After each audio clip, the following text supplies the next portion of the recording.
Good morning. നമ്മൾ ക്ലാസ്സിൽ പഠിച്ചെടുത്ത ഓർമ്മയുണ്ടല്ലോ, ഇതുവരെയാണ് പഠിച്ചെടുത്തത്. അതായത് റൂട്ട് ഹെയറിലേക്ക് ജലം മണ്ണിൽ പ്രവേശിക്കുന്നത് എങ്ങനെ, അബ്സോർപ്ഷൻ. അതിനെ സഹായിക്കുന്ന 4 ഫിസിക്കൽ ഫിനോമിനാണ്. ഒന്ന് ഡിഫ്യൂഷൻ, മറ്റൊന്ന് വാട്ടർ പൊട്ടൻഷ്യൽ, മറ്റൊന്ന് ഓസ്മോസിസ്, നാലാമത് ഇംബൈഫ്യൂഷൻ. അതിൽ ഒരെണ്ണം നമ്മൾ പഠിച്ചു, ഡിഫ്യൂഷൻ. ഡിഫ്യൂഷനുമായി ബന്ധപ്പെട്ട് നമ്മൾ പഠിച്ചത് മറ്റൊന്ന് 2 കാര്യങ്ങൾ കൂടിയാണ്. പ്രസന്റ് ഡിഫ്യൂഷൻ പഠിച്ചു, അതിൽ പോറിങ്സ്, അക്വാപോറൊക്കെ പഠിച്ചു. അത് കഴിഞ്ഞ ശേഷം ആക്റ്റീവ് ട്രാൻസ്പോർട്ട് എങ്ങനെയാണെന്ന് പഠിച്ചു അല്ലെ. അപ്ഹിൽ മൂവ്മെന്റ്, എനർജി ഉപയോഗിച്ചുള്ള ട്രാൻസ്പോർട്ട്. ഇനി റൂട്ടിലേക്ക് ജലം പ്രവേശിക്കുന്ന രണ്ടാമത്തെ മെത്തേഡിനെ കുറിച്ച് പഠിക്കാം. Water potential.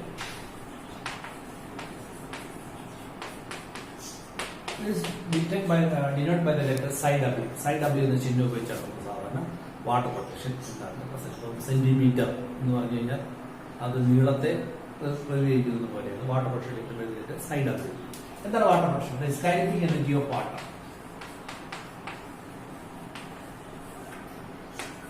ജലത്തിന് ഒരു കൈനറ്റിക് എനർജി ഉണ്ട്. ജലത്തിന് water has something to do. അതിനെ കൈനറ്റിക് എനർജി എന്ന് വേണമെങ്കിൽ വിളിക്കാം. പൊട്ടൻഷ്യാലിറ്റി ഓഫ് വാട്ടർ എന്നാണ് വിളിക്കുന്നത്. വെള്ളത്തിന് പൊട്ടൻഷ്യാലിറ്റി എന്ന് വെച്ചാൽ കഴിവെന്ന് അർത്ഥം. വെള്ളത്തിന് പൊട്ടൻഷ്യാലിറ്റി ഉള്ളതുകൊണ്ട് വെള്ളത്തിന് കഴിവുണ്ട്. വെള്ളത്തിന് എന്തെങ്കിലും ചെയ്യാനുള്ള കഴിവുണ്ട്. Water potential. നിങ്ങൾക്ക് വെള്ളത്തിന് എന്തെങ്കിലും കഴിവുണ്ടാവും. വെള്ളത്തിന് കഴിവുള്ളതുകൊണ്ടാണ് നിങ്ങൾ കടലിൽ നിന്നപ്പോൾ വെള്ളം കരകൾക്ക് കിട്ടുന്നത്. അല്ലെങ്കിൽ വെള്ളം ശക്തിയായി ചീറ്റിയിട്ട് ആൾക്കാർ ഓടിക്കുന്ന സമരം ചെയ്യുന്നത്. ഇല്ലെങ്കിൽ ഡാമിൽ വെള്ളം കെട്ടി നിർത്തിയിട്ട് ആ വെള്ളം ഒരു ദ്വാരത്തിൽ കൂടെ തുറന്നുവിട്ട് അത് ഉപയോഗിച്ച് ടർബൈൻ കത്തി വൈദ്യുതി എടുക്കുന്ന വെള്ളത്തിന് പൊട്ടൻഷ്യാലിറ്റി ഉണ്ട്. Water potential. We can simply say that it is a kinetic energy of water, and it is measured by unit called Pascal. Pascal അല്ലെങ്കിൽ മെഗാ പാസ്കൽ. ഇതാണ് അതിന്റെ unit MP. What's the unit of water potential പഠിച്ചുകൊണ്ട് പോകണേ. Mega pascal അല്ലെങ്കിൽ pascal. ഇനി അപ്പോൾ potentiality water ആണ് സംഭവിച്ചു. ശരി, പ്യുവർ വാട്ടർ ആണെങ്കിൽ highest water potential. Pure water ആണ് highest water potential. That will be 0. കണ്ട, അതൊരു പോയിന്റാണ്. ഏറ്റവും വാട്ടർ പൊട്ടൻഷ്യൽ ആർക്കുള്ളതെന്ന് വെച്ചാൽ ശുദ്ധമായ വെള്ളത്തിന് അത് 0 ആയിരിക്കും. അതങ്ങനെ. അപ്പൊ പിന്നെ ഉപ്പ് കലക്കും തോറും salt is added into water, it's water potential decreases. Salt വാട്ടറിന് വാട്ടർ പൊട്ടൻഷ്യൽ കുറവായിരിക്കും. അപ്പൊ അത് മൈനസ് വാല്യൂ ആയിരിക്കും. താഴെ മൈനസ് വാല്യൂ വരും.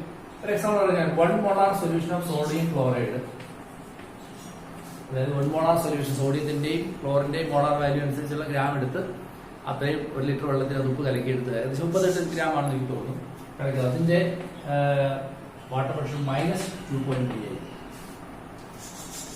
അതിന് മനസ്സിലാക്കുക, ശുദ്ധമായ ജലത്തിന്റെ വാട്ടർ പ്രഷർ 0 ആണ്. അതായത് ഉപ്പ് ആഡ് ചെയ്യും തോറും വാട്ടർ പ്രഷർ കുറഞ്ഞു വരും അല്ലെ. അതിന്റെ എക്സാമ്പിൾ ആണ് 1 molar solution sodium chloride. Sodium chloride 1 molar solution എടുത്തു കഴിഞ്ഞാൽ അതിനകത്ത് -2.3 ആയിരിക്കും അതിന്റെ വാട്ടർ പൊട്ടൻഷ്യൽ. അപ്പൊ ഒരു കാര്യം മനസ്സിലായി, pure water has highest water potential that is 0. When salt is added into water, its water potential decreases. മനസ്സിലായല്ലോ. ഇനി അടുത്ത point, water move from a region of higher water potential to lower water potential. ജലത്തിന്റെ സ്വഭാവമുണ്ട്, ജലം സ്വയം തന്നെ water potential കൂടിയ ഭാഗത്തും കുറഞ്ഞ ഭാഗത്തിൽ സഞ്ചരിക്കും. അത് ജലത്തിന്റെ സ്വഭാവം. ഇത്രയും മുന്നേ പഠിക്കാം. Kinetic energy of water is called water potential. The potentiality of water is called water potential. It is denoted by the letter psi w, measured by unit called Pascal or megapascal. Pure water has highest water potential, that is 0. When salt is added into water, its water potential decreases. And an example, 1 molar solution of sodium chloride has water potential -2.3. An example, also water will move from a region of higher water potential to lower water potential. അതനുസരിച്ച് root ഹെയറിലേക്ക് ജലം എങ്ങനെ കടക്കുന്ന root hair വരച്ചു. Cytoplasm ആണ്. Salt ധാരാളമുണ്ട്. ഇത് pure water ആണ്. Higher water potential. ഇത് സാൾട്ട് അടങ്ങിയിട്ടുണ്ട്. Lower water potential. ഈ തത്വം അനുസരിച്ച് ജലം മുങ്ങിക്കൊണ്ടാകും. എന്ത് വേണോ വേണ്ട, to passively move, automatically move. Simple അല്ലേ? ഇത് ഒരു കാര്യമാണ്. വീണ്ടും പറയുന്നില്ല, വീണ്ടും കണ്ടോ. ഇനി ഇതായിട്ടുണ്ട് ഒരു പോയിന്റ് ഇവിടെ പറയുന്നു. ഒരു ഗ്ലാസ്സിൽ ഇരിക്കുന്ന പ്യുവർ വാട്ടർ ആണെങ്കിൽ വാട്ടർ 0 ആണല്ലോ. ഇതിനകത്ത് സാൾട്ട് ആഡ് ചെയ്യുകയാണെങ്കിൽ ഇതിന്റെ വാട്ടർ പ്രഷർ കുറയും അല്ലേ. അപ്പോൾ ഇത് പ്യുവർ വാട്ടർ ആണ്, വാട്ടർ പ്രഷർ 0 ആണ്. ഇതിനകത്ത് സാൾട്ട് ഇട്ട് വാട്ടർ പ്രഷർ കുറയും. അപ്പോൾ ഒരു ജലത്തിന്റെ വാട്ടർ പ്രഷർ തീരുമാനിക്കുന്ന ആരാണ്? അതിലടങ്ങിയിരിക്കുന്ന സൊല്യൂട്ടാണ്. എനിക്കൊരു ശുദ്ധമായ ഗ്ലാസ് വെള്ളം എടുത്ത് വെച്ചിട്ട് ഞാൻ പറയുന്നത് വാട്ടർ പ്രഷർ 0 ആണ്. ഒരാൾ എപ്പോൾ കുറയ്ക്കും എന്ന് പറഞ്ഞാൽ ഞാൻ ഇട്ട് കൊടുക്കും, ഈ വാട്ടർ പ്രഷർ കുറയ്ക്കും അല്ലേ. അപ്പോൾ ഒരു ജലത്തിന്റെ വാട്ടർ പ്രഷർ ആരാണ് തീരുമാനിക്കുന്നത്? Determined by the solute present in it. So we can write like this. Water potential is determined by the solute potential means amount of solute present. Psi S means solute potential. That is the amount of solute present plus pressure in it. അതിനകത്ത് അനുഭവപ്പെടുന്ന മർദ്ദം അതൊരു ഘടകമാണ്. So water potential is determined by 2 factors. One, amount of solute present in it called solute potential, and pressure exerted in it is called pressure potential. അത് നിങ്ങൾക്ക് എങ്ങനെ മനസ്സിലായില്ല? ഇല്ലേ, മനസ്സിലായില്ല. ഞാൻ പറഞ്ഞതാ, ഞാനൊരു ബലൂൺ എടുത്തു, ഗ്ലാസ് ഇത്രയും വെള്ളം ഒഴിച്ചു, കെട്ടി, ഇവിടെ ദ്വാരം, വെള്ളം ഇങ്ങോട്ട്. ഓക്കെ, ഞാൻ ഞെക്കി കൊടുക്കാന്ന് വെച്ചാൽ കൈ ഉണ്ടെങ്കിൽ വസ്തുവാണെങ്കിൽ വെള്ളം ദൂരോട്ട് വെച്ചു അല്ലേ. വെള്ളം ദൂരോട്ട് ഇറക്കുമ്പോൾ അതിന് എന്ത് കൂടി? പൊട്ടൻഷ്യാലിറ്റി കൂടി, അതുകൊണ്ട് ദൂരോട്ട് വരിക്കും അല്ലേ. As the pressure is increasing, water potential also increasing. അങ്ങനെയാണെങ്കിൽ നമുക്കൊരു കാര്യം പറയാം. ഒരു ജലത്തിന്റെ വാട്ടർ പ്രഷർ തീരുമാനിക്കുന്നത് അതിലടങ്ങിയിരിക്കുന്ന സൊല്യൂട്ടിന്റെ അളവും അതിനനുഭവപ്പെടുന്ന മർദ്ദവുമാണ്. ഓർക്കണം, സൊല്യൂട്ടിന്റെ അളവ് കൂടുന്നതോടെ ഇത് കുറയും, പ്രഷർ അനുഭവപ്പെടുന്നത് കൂടും അല്ലേ. Solute potential is a negative value and pressure potential is a positive value. ശരിയല്ലേ? ചോദിക്കും psi S psi W psi S plus I P what is the meaning എന്ന് പരീക്ഷിക്കുമെങ്കിൽ ഇതിനകത്ത് തന്നെ സൈ എസ് എന്ന് പറയുന്നത് നെഗറ്റീവ് വാല്യൂ, സൈ പി എന്നത് positive value ആണ്. Suppose psi S physical 8, psi P =10. What is water potential? -8 plus 10 അല്ലേ. ഇതായിരിക്കും അല്ലേ. അത് ഓർത്താം, ഇതാണ് വാട്ടർ പ്രഷർ. ഇതും ജലം പേരിലേക്ക് ഇറക്കാൻ സഹായിക്കുന്ന മനസ്സിലായില്ല. ഓക്കെ, ഇനി ജലം പേരിലേക്ക് ഇറക്കാൻ സഹായിക്കുന്ന അടുത്ത ഒരു മെത്തേഡിന്റെ പേരാണ് ഓസ്മോസിസ്.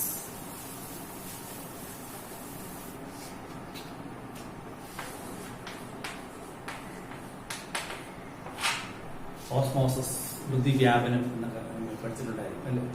എന്താണ് ഓസ്മോസിസ് എന്ന് നോക്കാം. ഞാൻ നേരത്തെ ഒരു മെമ്പറിനെ പരിചയപ്പെട്ടാണ്, സെമി പെർമിബിൾ മെമ്പറൈൻ. അതായത് ഞാനൊരു തിസിൽ ഫണൽ എടുക്കും. തിസിൽ ഫണൽ എന്ന് വെച്ചാൽ ഫണലാണ്. നമ്മുടെ വീട്ടിൽ മണ്ണെണ്ണയൊക്കെ ഒഴിക്കാൻ വയ്ക്കുന്ന സാധനമുണ്ടല്ലോ, ഇതാണ് ഫണൽ എന്ന് പറയുന്നത് അല്ലേ. ഇതുപോലൊരു സാധനമുണ്ട്, ഗ്ലാസ് കൊണ്ട് ഉണ്ടാക്കിയ ഒരു തിസിൽ ഫണൽ. തിസിൽ ഫണൽ ഇതിന്റെ ഇത് തുറന്നിരിക്കുക. ഇതിന്റെ ഈ ഭാഗത്ത് ഒരു മുട്ടയുടെ പാട എടുത്ത് ഇതിന് മുട്ടപ്പാട എടുത്ത് കൂട്ടിക്കെട്ടി. മുട്ടപ്പാട ഞാൻ പറഞ്ഞിട്ടുണ്ട്, മുട്ട എടുത്ത് വിനാഗിരിയിൽ ഇട്ട് കഴിഞ്ഞാൽ മതി, അതിന്റെ തോടം കലിക്കും. അപ്പോൾ അതിന്റെ മുട്ടപ്പാട കിട്ടും, ഒരു ബലൂൺ പോലെ. അതെടുത്ത് വെച്ചിട്ട് എന്നിട്ട് ഞാൻ ഇത് കമത്തി വെച്ചു.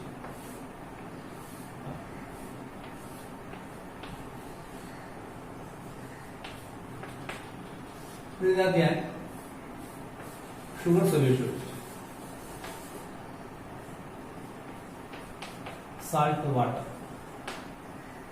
ഇതൊരു ബീക്കറിനകത്ത് ഇറക്കി വെച്ചു. ഇത് പ്യുവർ വാട്ടറാണ്. ഞാൻ അടയാളപ്പെടുത്തി എ എന്നറിയപ്പെടും. ഇത് സ്റ്റാൻഡിനകത്തൊക്കെ വയ്ക്കുന്നു കേട്ടോ. ഇതിനെ ഫിസിൽ ഫണൽ ഓസ്മോസ്കോപ്പ് എന്നൊക്കെ വിളിക്കുന്നു.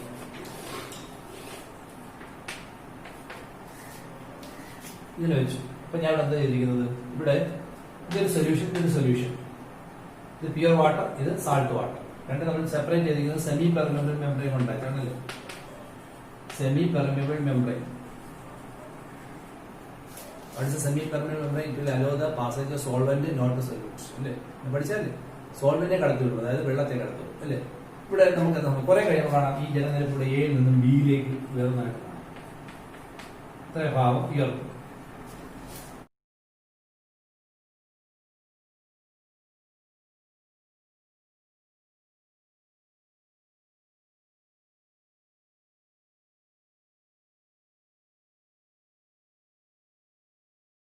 എന്താ സംഭവിച്ചത്? ഒന്നുകിൽ നിങ്ങൾ പറയുന്നത് ഇതിനകത്ത് ദ്വാരം വല്ലതും ഉണ്ടായിരുന്നു. ദ്വാരം ഉണ്ടെങ്കിൽ പുറത്തോട്ട് ഇറങ്ങുന്നില്ലേ? കെട്ട് ലൂസായിരുന്നു. കെട്ട് ലൂസാണെങ്കിൽ പുറത്തോട്ട് ഇറങ്ങില്ലേ? ഇവിടെ സംഭവിച്ചു കഴിഞ്ഞാൽ ഇവിടെ ജലം ഇവിടെ വന്ന് അകത്തോട്ട് കടന്നു. ശരിയല്ലേ? അതാണ് കാരണം. അല്ലെങ്കിൽ പിന്നെ ജലം പോയത്തില്ലല്ലോ. ഇതാണ് ഇത് ഓസ്മോസിസ്. അപ്പോൾ ഞാൻ ഇതിന്റെ ഓസ്മോസ് ഡിഫൈൻ ചെയ്യാം. Two solutions of different concentration, ഒന്ന് പ്യുവർ വാട്ടർ, മറ്റൊന്ന് സാൾട്ട് വാട്ടർ. രണ്ട് കോൺസെൻട്രേഷൻ വ്യത്യാസം സൊല്യൂഷൻ ആണല്ലോ. Separated by a semi permanent membrane. ഒരു സെമി പെർമനന്റ് മെമ്പറൈൻ വേർതിരിച്ച് വെച്ചിരിക്കുന്നു. ശരിയല്ലേ? ഒറ്റപ്പാടാണ് അപ്പുറം. Water will move from a region with higher concentration to lower concentration. Water move from its higher concentration to lower concentration. ജലം അതിന്റെ ഗാഢത കൂടിയ ഭാഗത്തു നിന്ന് കുറഞ്ഞ ഭാഗത്തേക്ക്. നിങ്ങൾ അങ്ങനെയാണ് ചിന്തിക്കാൻ. ഇവിടെ ആരാ സഞ്ചരിച്ചത്? ജലമാണ്. ജലം എവിടെ നമ്മൾ സഞ്ചരിച്ചു? അതിന്റെ ഗാഢത കൂടിയ ഭാഗത്ത് കുറഞ്ഞ ഭാഗത്തേക്ക്.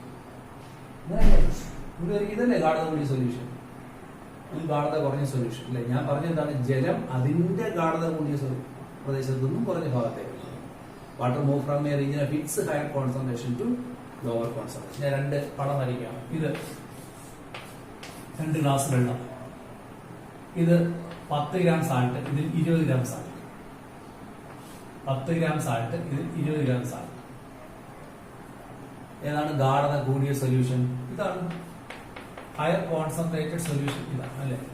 ഇതോ ലോവർ കോൺസെൻട്രേറ്റഡ് അല്ലേ? ഇത് കോൺസെൻട്രേഷൻ കൂടിയ സൊല്യൂഷൻ, ഇത് കോൺസെൻട്രേഷൻ കുറഞ്ഞ സൊല്യൂഷൻ. എവിടെയാണ് ജലത്തിന്റെ ഗാഢത കൂടുതൽ? ജലത്തിന്റെ ഗാഢത കൂടുതൽ ഇവിടെയാണ്. ഇവിടെ 10 ഗ്രാം സാൾട്ട്, ബാക്കിയെല്ലാം വെള്ളം. ഇവിടെ 20 ഗ്രാം സാൾട്ട്, അപ്പൊ വെള്ളത്തിന്റെ അളവ് കുറവാണ് അല്ലേ? അപ്പൊ ജലത്തിന്റെ ഗാഢത കൂടുതൽ എയിലും, ഇവിടെ ജലത്തിന്റെ ഗാഢത കുറവാണ് അല്ലേ? ശരിക്കും ഇവിടെ 0 അതെന്തോളൂ? ഇവിടെ സാൾട്ട് ഇല്ല, പ്യൂർ വാട്ടർ ആണെന്ന് വെച്ചോളൂ. അങ്ങനെ എത്തിച്ചു. അപ്പൊ ഇത് കോൺസെൻട്രേറ്റഡ് സൊല്യൂഷൻ, ഇത് ലോ കോൺസെൻട്രേറ്റഡ് സൊല്യൂഷൻ. ഇവിടെ ജലം മാത്രമേ ഉള്ളൂ. അപ്പൊ ഇതാണ് ജലത്തിന്റെ ഗാഢത കൂടുതൽ, ഇവിടെ ജലത്തിന്റെ ഗാഢത കുറവാണ് അല്ലേ? അപ്പൊ ചിന്തിക്കുക, ഇതാണ് കോൺസെൻട്രേഷൻ കൂടിയ സൊല്യൂഷൻ, ഇത് കോൺസെൻട്രേഷൻ കുറഞ്ഞ സൊല്യൂഷൻ. ഏതിന്റെ കാര്യത്തിൽ? സൊല്യൂട്ടിന്റെ കാര്യത്തിൽ. പക്ഷെ ജലം എവിടെയാണ് കൂടുതൽ? ഇവിടെയാണ് ജലം കൂടുതൽ. അപ്പോൾ ഇതിനെ നമുക്ക് പറയാം, this solution with higher water concentration, ഇത് solution with lower water concentration solution. ജലത്തിന്റെ ഗാഢത എവിടെ കൂടുതൽ? ഇവിടെയാണ്. ഇവിടെ ജലത്തിന്റെ ഗാഢത കുറവാണ്, കാരണം എന്താ? സാൾട്ട് കൂടുതലാണ്. അതുകൊണ്ട് ഗാഢത കൂടിയ സൊല്യൂഷൻ ഏതാണെന്ന് വെച്ച് കഴിഞ്ഞാൽ ഇതാണ്. This is A concentrated solution, but water is higher in here. ശരിയല്ലേ? ഇവിടെയാണ് ജലത്തിന്റെ ഗാഢത കൂടുതൽ. ഈ സൊല്യൂഷനാണ് ജലത്തിന്റെ ഗാഢത കൂടുതൽ, ഇവിടെ ജലത്തിന്റെ ഗാഢത കുറവാണ്. പക്ഷെ ഗാഢത കൂടിയ സൊല്യൂഷൻ ഏതാണെന്ന് വെച്ചാൽ ഇതാണ്, കാരണം ഇവിടെ സാൾട്ട് കൂടുതലാണ് അല്ലേ? നിങ്ങൾ ചിന്തിച്ചാൽ ഇവിടെ പ്യുവർ വാട്ടർ ആണ്, ജലം മാത്രമേ ഉള്ളൂ. ഇവിടെ സാൾട്ട് വാട്ടർ ആണ്, ജലവും സാൾട്ടും ഉണ്ട്. So water move from a region of its higher concentration to lower concentration. Its എന്ന് പറയണത് തെറ്റി. Water move from a region of its higher concentration to lower concentration. ഒരു വസ്തു അതിന്റെ ഗാഢത കൂടിയ ഭാഗം കുറഞ്ഞ ഭാഗത്ത് പോകുന്നതിന് നമ്മൾ ഡിഫ്യൂഷൻ തന്നെ വിളിക്കുന്നത്. അങ്ങനെയാണ് നമുക്ക് ഇതിനെ എങ്ങനെ ഡിഫൈൻ ചെയ്യാം? It's A diffusion of water from എന്ന് പറയേണ്ട കാര്യം. ഡിഫ്യൂഷൻ എന്ന് പറഞ്ഞാൽ തന്നെ അർത്ഥം എന്താ? ഫ്രം ഹയർ ടു ലോവർ എന്നല്ലേ? അപ്പൊ നമുക്ക് എന്ത് പറയാം? It's A diffusion of water through A semi permeable membrane എന്നാണ് പറഞ്ഞിവിടെ.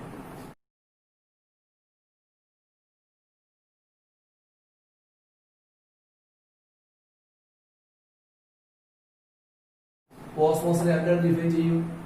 ഒന്ന്, when two solutions of different concentration are kept separated by a semi-permeable membrane, water will move from a region of its higher concentration to lower concentration. അല്ലെങ്കിൽ it's a diffusion of water through a semi-permeable membrane. ശരിയല്ല? അതുകൊണ്ടല്ലേ ഇവിടെ ജലത്തിന്റെ അളവ് കൂടിയത് ആണല്ലോ. ഇനി മനസ്സിലായി കാണുമെന്ന്. ഇനി ഞാൻ പ്യുവർ വാട്ടർ എടുത്ത് വെച്ചു. ഇത് പ്യുവർ വാട്ടർ, ഇത് സാൾട്ട് വാട്ടർ. ഇതിന്റെ വാട്ടർ പൊട്ടൻഷ്യൽ വാട്ടർ പൊട്ടൻഷ്യൽ ഇത് ഇവിടെ ഓസ്മോസ് നടക്കാൻ കാരണം എന്താ? ഇത് ജലം അങ്ങോട്ട് കയറാൻ കാര്യം എന്താ? ഒരു മർദ്ദമുണ്ട്. ഇത് മുകളിലേക്കാണല്ലോ, താഴേക്കല്ല. താഴേക്കിറങ്ങി വന്ന ഗ്രാവിറ്റിയാണ് പറയല്ലേ. മുകളിലേക്ക് ഇറങ്ങണമെങ്കിൽ ഒരു മർദ്ദം എന്തായാലും ഉണ്ടായിരുന്നു അല്ലേ? ആ മർദ്ദത്തിന്റെ പേരാണ് ഓസ്മോട്ടിക് പ്രഷർ അഥവാ OP. ഓസ്മോട്ടിക് പ്രഷർ അഥവാ OP. ഇത് നമ്മൾ നേരത്തെ ചെയ്യണം. പ്യുവർ വാട്ടറിന്റെ OP വളരെ കുറവായിരിക്കും. ആ salt is added into water, OP increases. നേരത്തെ പഠിച്ചത് ഞാൻ തിരിച്ചാണ്. നേരത്തെ പഠിച്ചെന്തോ? സാൾട്ട് ആഡ് ചെയ്താൽ DP കുറയും, വാട്ടർ പൊട്ടൻഷ്യൽ കുറയും. ഇവിടെ നേരെ തിരിച്ചാണ്. എന്താണ്? പ്യുവർ വാട്ടറിന്റെ OP വളരെ കുറവായിരിക്കും. OP ഇല്ല പ്യുവർ വാട്ടർ. അങ്ങനെയാണ്. OP എപ്പോഴാണ് ഉണ്ടാകുന്നത്? അത് സാൾട്ട് ആഡ് ചെയ്യുകയും അവയെ തമ്മിൽ എന്തുകൊണ്ട് ബന്ധിച്ചിരിക്കണം? ഒരു സെമി പെർമിയബിൾ മെംബ്രെയിൻ കൊണ്ട് വേർതിരിക്കുകയും ചെയ്താൽ മാത്രമേ OP ഉണ്ടാവും. നോക്കിക്കോളൂ, ഇതൊരു സെമി പെർമനന്റ് ആണ്. ഇവിടെ പ്യുവർ വാട്ടർ, ഇവിടെ സാൾട്ട് വാട്ടർ. അതിലിവിടെ ചെയ്തിരിക്കുന്നു പ്യുവർ വാട്ടർ, സാൾട്ട് വാട്ടർ, ഇടയ്ക്ക് semi permanent membrane. Semi permeable membrane ശരിയല്ലേ?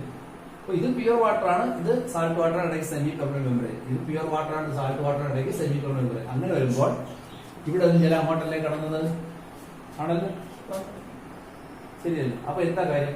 ഈ ജലം അങ്ങോട്ട് കിടക്കാനുള്ള കാരണം ഒരു മർദ്ദമാണ്. ആ മർദ്ദത്തിന്റെ പേരാണ് ഓസ്മോട്ടിക് പ്രഷർ.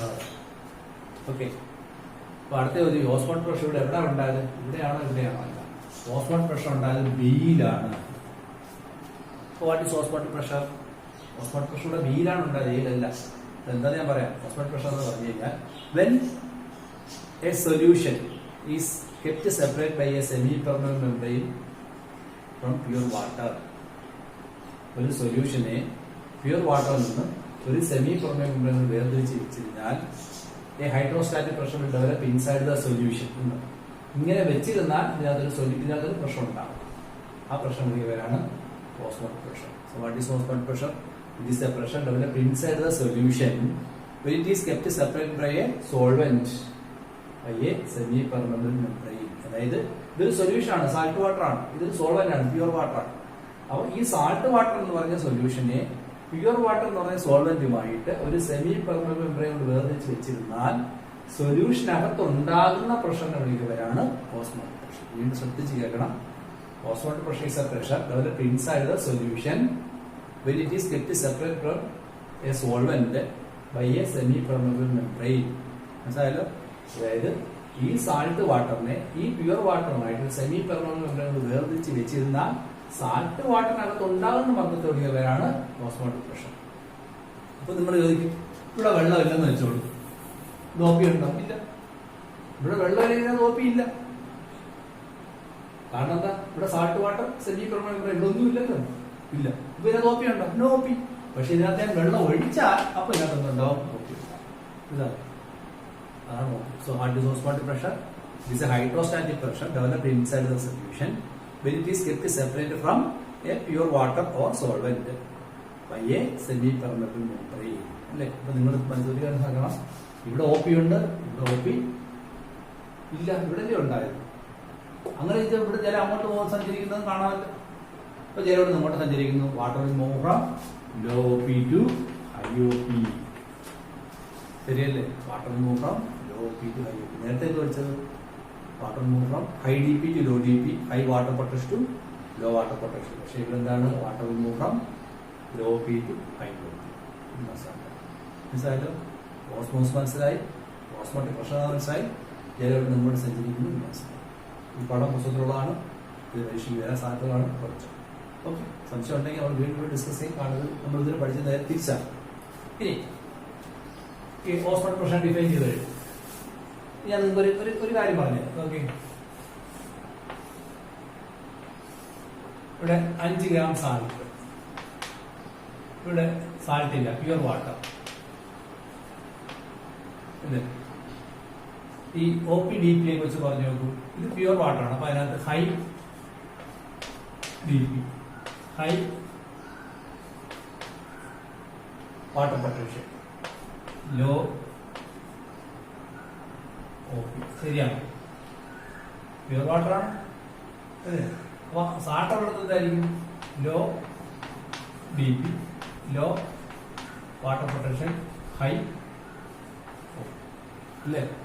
ഇപ്പൊ പഠിച്ചനുസരിച്ച് എന്താണ്? ജലം അവിടെ നമ്മൾ സഞ്ചരിക്കും from high DP to low DP.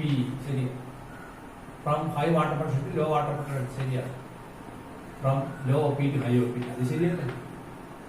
അതുകൊണ്ട് സഞ്ചാരം സെയിം തന്നെയാണ്. ശരിയല്ലേ? ഇത് ബേസിക് ആയിട്ട് അറിഞ്ഞിരിക്കണം. എൻട്രൻസായിട്ടപ്പോൾ ചോദ്യം ഇത് വെച്ചാണെന്ന് എഴുതാം. അപ്പൊ നിങ്ങൾ പ്യുവർ വാട്ടറിനകത്ത് സാൾട്ട് വാട്ടറിനകത്തുള്ള വ്യത്യാസം എന്താണ്? പ്യുവർ വാട്ടർ ആണെങ്കിൽ സാൾട്ട് വാട്ടർ ആഡ് ചെയ്യുമ്പോഴുള്ള വ്യത്യാസം കാണും. അതായത് പരീക്ഷ വേണമെങ്കിൽ ചോദിക്കാം, when salt is added into a glass of pure water, what happens? അത്രേ ഉള്ളൂ. പ്യുവർ വാട്ടറിനകത്ത് സാൾട്ട് ആഡ് ചെയ്യുമ്പോൾ എന്ത് വ്യത്യാസം വരുന്നതാണ്. അപ്പൊ ഇങ്ങനെയാണ് കൊടുത്തിട്ട് പറയാനൊക്കെ ഗ്ലോപ്പിയുടെ എന്തായാലും വിട്ടേക്കും. 2 സൊല്യൂഷൻ തമ്മിൽ സെമി പെർമനന്റ് വേർതിരിച്ചിരിക്കുകയാണ്. ചിന്തിച്ചാൽ ഇത് പ്യുവർ വാട്ടർ ആണ്, high DP, high water potential, low OP. ഇവിടെ സാൾട്ട് ഉണ്ട്, low DP, low water potential, high OP. ഇത് പഠിച്ചനുസരിച്ച് water move from high DP to low DP, water move from high water potential low water potential, water move from low P high O P. സംഭവം ശരിയാണ്, ജലസന്ധിക്ക് same തന്നെയാണ്. ഇതനുസരിച്ച് നമ്മൾ തിരിച്ചു വരും, റൂട്ടുകാരിലേക്ക് തിരിച്ചു വരും. റൂട്ടുകാരിലെത്താണ് സൊല്യൂഷൻ പ്യുവർ വാട്ടർ. ശരിയല്ലേ? ഇടയ്ക്ക് ഒരു പ്ലാസ്മ മെംബ്രെയിൻ ഉണ്ടല്ലോ. This plasma membrane act as semi permeable membrane. Plasma membrane ആരുണ്ടാക്കി? സെമി പെർമെബിൾ മെംബ്രെയിൻ ആക്കി. അങ്ങനെ ഒരു ഓസ്മോട്ടിക് സിസ്റ്റം അല്ലേ? അല്ലേ? ഇവിടെ അല്ലേ ഒ പി കുറവ്, ഒ പി കൂടുതലല്ലേ? ജലം തന്നെ സഞ്ചരിച്ചോളും, വാട്ടർ സ്വയം ഒന്ന് കയറിക്കോളും. അവിടെ എന്ത് വേണ്ട? എനർജി വേണ്ട. മനസ്സിലായില്ലേ? ഇതാണ് മൂന്നാമത്തെ മുതൽ. മനസ്സിലായല്ലോ? ഇതുമായിട്ട് വന്നിട്ട് കുറച്ചാൾ പറയാനുണ്ട്. ഇത് മനസ്സിലായല്ലോ? എങ്ങനെയാണ് റൂട്ടുകളിലേക്ക് ജലം പ്രവേശിക്കാൻ ഓസ്മോസിസ് സഹായിക്കുന്നത്? മനസ്സിലായല്ലോ? അതുവരെ മനസ്സിലായി.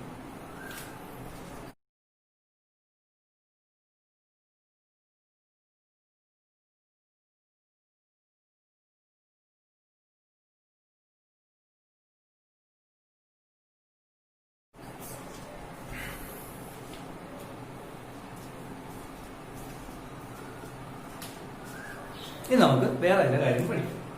വേറെ വായിച്ച് പഠിച്ചോ.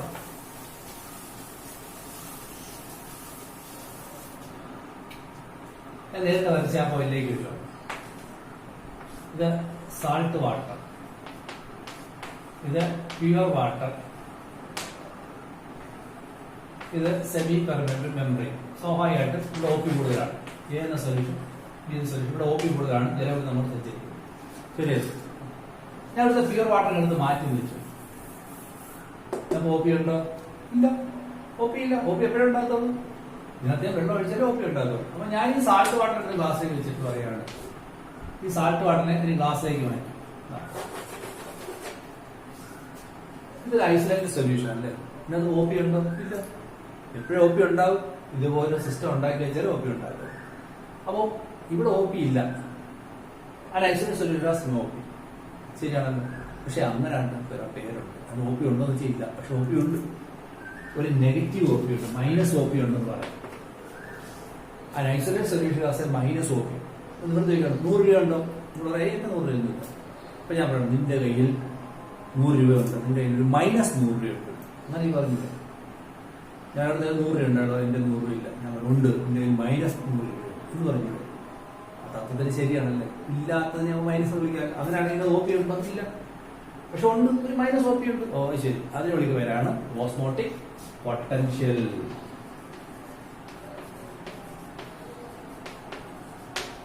So what is osmotic potential? It is a negative OP of isolated water has is called osmotic potential. അപ്പോൾ ഇങ്ങനെ പറയണം, an isolated solution has no solution എന്നാ പറഞ്ഞത്. അപ്പോൾ സാർ തുടങ്ങിയിട്ടുണ്ട്. An isolated solution has no OP. It is called a negative potential. It's called osmotic potential. The minus OP അല്ലെങ്കിൽ an isolated solution has no OP. That condition called osmotic potential. അങ്ങനെയാണെങ്കിൽ നമുക്ക് എന്ത് എഴുതാം? Osmotic potential is equal to minus O P. അങ്ങനെ എഴുതിവിടെ. Osmotic potential is equal to minus O P. അങ്ങനെ പോയിന്റാണ് അതൊക്കെ. Osmotic potential equal to minus O P. Okay, അങ്ങനെ പറയാമല്ലോ. അങ്ങനെ പറയാം. ഇനി വേലിലേക്ക് ജലം കടക്കാൻ സഹായിക്കുന്നതൊക്കെ മനസ്സിലായാലും ഇതെല്ലാം മനസ്സിലായാലും ഓസ്മോട്ടിക് പൊട്ടൻഷ്യൽ ഒന്ന് പഠിച്ചോണം. പുസ്തകം കിടക്കുന്നുണ്ട്. ഇതനുസരിച്ച്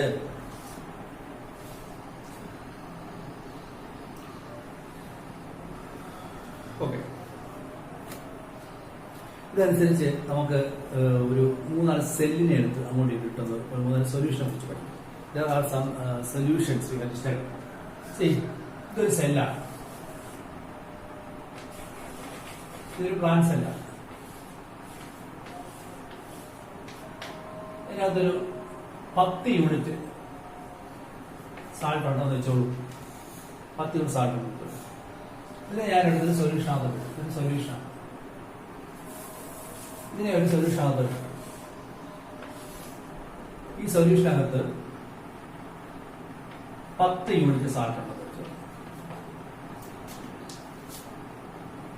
ഇതിനകത്ത് 10 യൂണിറ്റ്, ഇതിനകത്ത് 10 യൂണിറ്റ് ഇല്ലേ? അപ്പൊ ഈ സൊല്യൂഷന്റെ കോൺസെൻട്രേഷനും ഇതിനകത്തുള്ള സൊല്യൂഷൻ കോൺസെൻട്രേഷൻ തുല്യമല്ലേ? അതുകൊണ്ട് ഈ സൊല്യൂഷനാണ് isotonic solution. This solution is called isotonic solution. Which is an external solution having equal salt concentration. Equal salt concentration is equal OP. An external solution with equal salt concentration is called isotonic solution. When comparing to the solute concentration of a cell. ഒരു സെല്ലിന്റെ solute concentration compare ചെയ്യുമ്പോൾ external സൊല്യൂഷന്റെ solute concentration അത് തുല്യമാണെങ്കിൽ is called isotonic solution. ഇങ്ങനെ ഒരു isotonic solution സെല്ലിട്ട് എന്ത് സംഭവിക്കും? ജലം പുറത്തോട്ട് അകത്തോട്ട് പോകും, പുറത്തോട്ട് പോകത്തില്ല, അകത്തോട്ട് പോകത്തില്ല, അല്ലേ? ഒരു മാറ്റമില്ല, ശരിയല്ലേ? ഇനി ഇതേ സെല്ലിനെ തന്നെ ഞാൻ എടുത്തു 10 സൊല്ലാണ് പുറത്തൊരു സൊല്യൂഷൻ ആകും. ഇതിനകത്ത് 5 എവിടെ എന്ന് വെച്ചോളൂ. 5 എവിടെ? അപ്പൊ ജലം എവിടെ കൂടുതൽ, എവിടെ കുറവ്? ഇവിടെ ജലം കുറവ്, അല്ലേ? ഈ 5 ഉള്ളിടത്ത് ജലം കൂടുതലാണ്, 10 ഉള്ളത് ജലം കുറവായിരിക്കും, അല്ലേ? അപ്പൊ ജലം എങ്ങോട്ട് പ്രവേശിക്കും? Water move from outer side to inner side. ഇവിടെ ജലം കൂടുതലല്ലേ, ഇവിടെ സാൾട്ട് കുറവല്ലേ? അപ്പൊ ജലം കൂടി ഭാഗത്ത് സഞ്ചരിക്കുന്നതിനെ വിളിച്ചിട്ടുള്ളത്. അപ്പൊ ചിന്തിച്ചു കഴിഞ്ഞാൽ ഇത് solution having external solution has low OP than the cell solution. Cell solution ആകുന്നതിനേക്കാൾ എക്സ്റ്റേണൽ സൊല്യൂഷൻ OP കുറവാണ്, ഇതിൽ സാൾട്ട് കുറവാണ്. That's called hypotonic solution.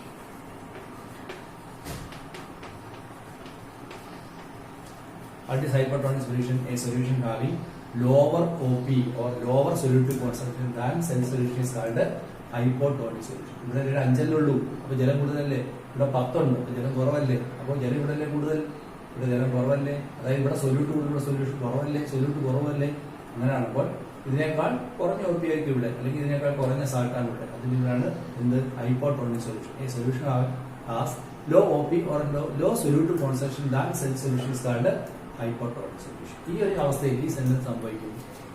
ജലം അതിന്റെ ഗാഢത കൂടിയ ഭാഗം കുറെ ഭാഗം സഞ്ചരിക്കുന്നല്ലേ? So it water enter into the cell. ജലം അതിനകത്തോട്ട് പ്രവേശിക്കും. Is called endosmosis. ജലം അതിന്റെ ഗാഢത കൂടിയ ഭാഗം കുറഞ്ഞ ഭാഗത്തേക്ക് പ്രവേശിക്കുന്നുണ്ട്, സെല്ലുള്ളിലേക്ക് പ്രവേശിക്കും. ഇതിനാണ് എന്ത്? എൻഡോസ്മോസിസ്. സെല്ലെന്ത് വീർത്ത് വരും. പിന്നെ പറയാം. ഇനി ഇതേ സെല്ലിനെ അടുത്ത് വേറെ സൊല്യൂഷൻ, ഈ പുറത്തുള്ള സൊല്യൂഷൻ, ഇത് 15 ആണെന്ന് വെച്ചോളൂ.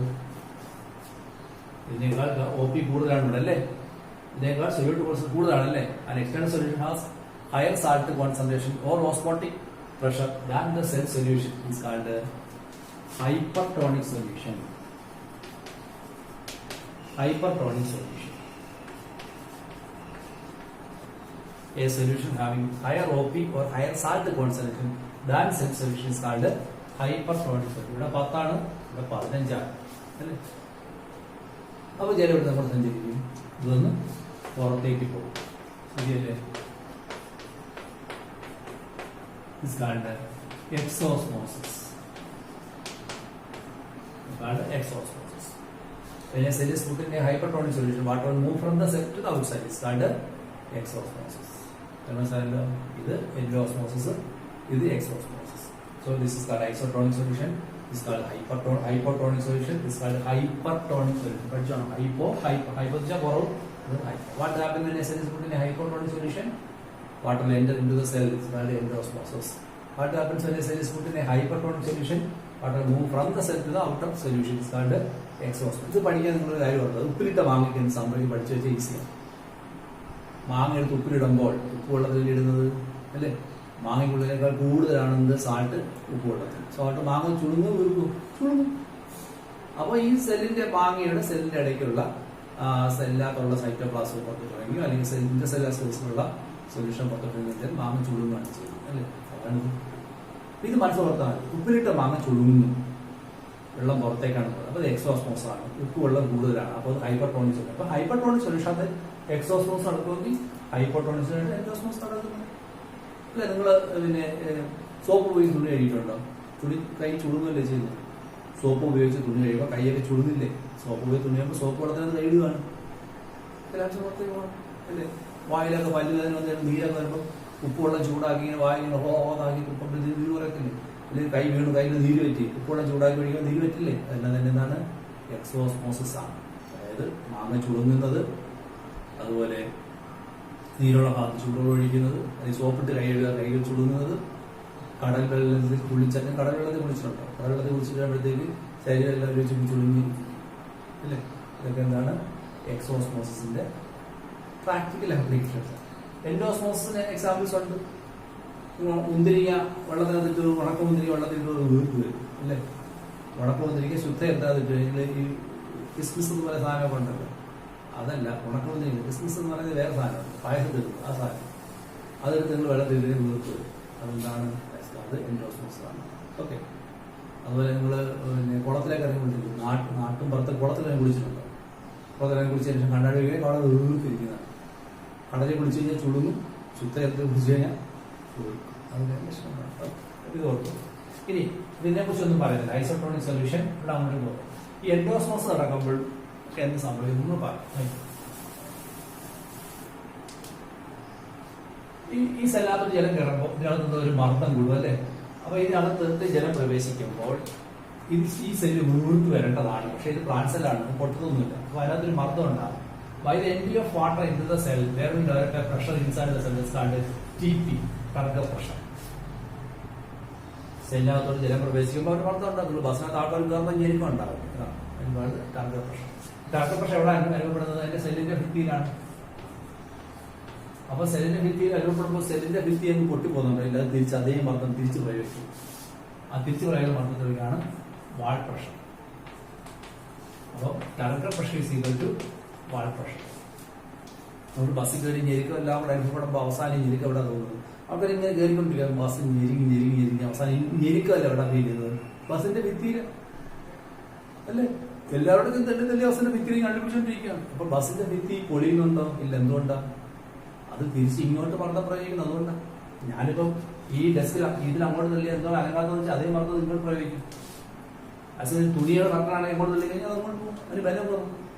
അപ്പൊ ഇതിനകത്തോട്ട് ജലം പ്രവേശിക്കുമ്പോൾ അതിനകത്തുള്ള മർദ്ദം ടാർഗറ്റ് പ്രഷർ. ആ ടാർഗറ്റ് പ്രഷർ അങ്ങോട്ട് തിരിയുമ്പോൾ അതേ മർദ്ദം ഇങ്ങോട്ട് തിരിച്ച് പ്രയോഗിക്കുന്നതുകൊണ്ടാണ് ഇത് പൊട്ടാതിരിക്കുന്നത് അല്ലേ?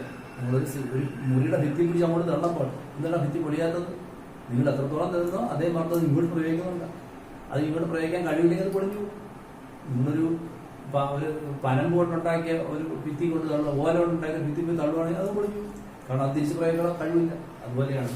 So, target pressure is applied into a cell wall and wall will exert an equal pressure in opposite directions called wall pressure. So, what is the relation between target pressure and wall pressure? Both are equal in quantity and opposite in direction. ശരിയല്ലേ? target pressure and wall pressure are equal. 5 അങ്ങോട്ടെങ്കിൽ 5 ഇങ്ങോട്ട് വരും. അത് അവിടെ തന്നെ ഇരിക്കും. പക്ഷേ direction വ്യത്യാസം. ഈ target pressure നേട്ടങ്ങളുണ്ട്. ഇങ്ങനെ ജലം പ്രവേശിക്കുന്നതുകൊണ്ടാണ് സെല്ലിങ്ങനെ വീർത്തിരിക്കുന്നത്. ശരീരത്തിന് ബലം കൊടുക്കും എന്ന് തന്നെ അറിയാം. ഇല വാടിയിരിക്കുന്നു, ജലം ഒഴിക്കുന്നു, ഉടൻ തന്നെ ഇലയുടെ വാടം മാറും അല്ലേ? അപ്പൊ നോൺ വുഡി പ്ലാന്റ്സ് ആയിട്ടുള്ള ചേന ഇതിനൊക്കെ മെക്കാനിക് സപ്പോർട്ട് കൊടുക്കുന്നത് ടാർഗറ്റ് പ്രഷർ. ടാർഗറ്റ് പ്രഷർ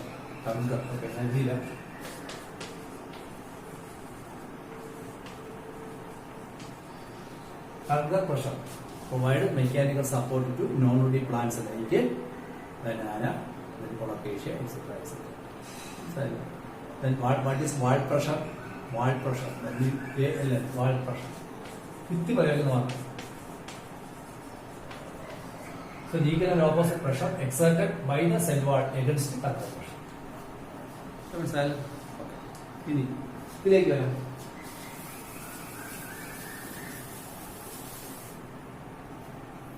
ഇത് സെല്ലാണ്. ഇത് ജലാംശം പുറത്തേക്ക് പോകണമല്ലോ. Plant cell.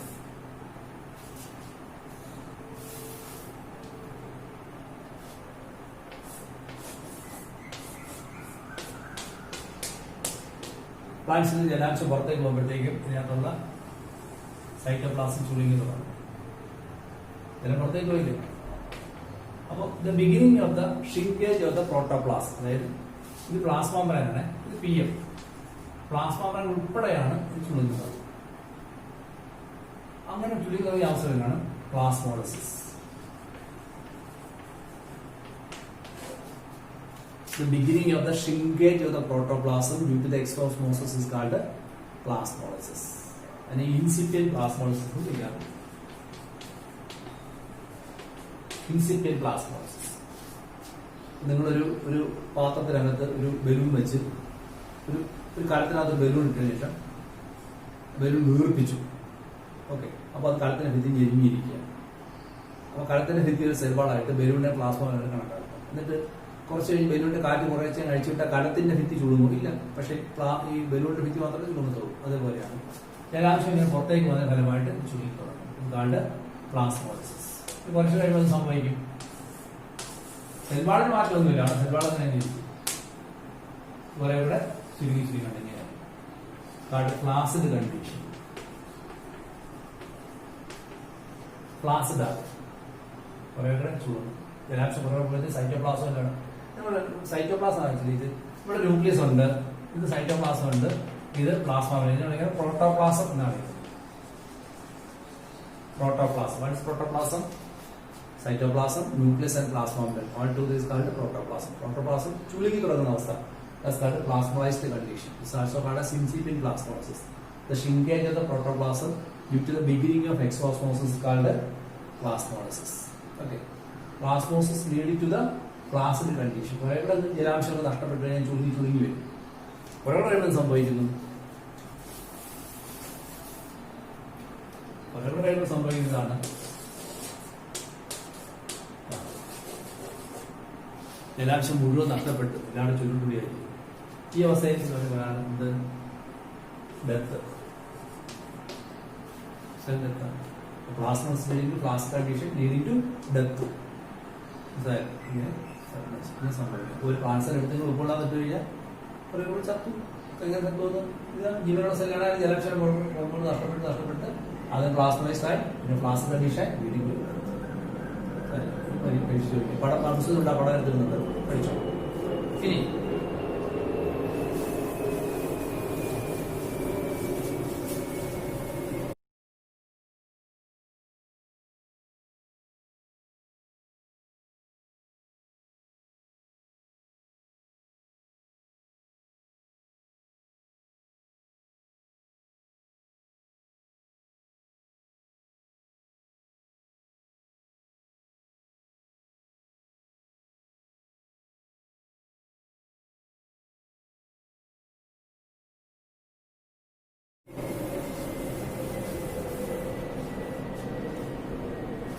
ഇപ്പോഴിട്ട് വാങ്ങി ചുളുന്നത് എന്താണെന്ന് ചോദിച്ചാൽ എന്ത് പറയും? എക്സോസ്മോസിസ്.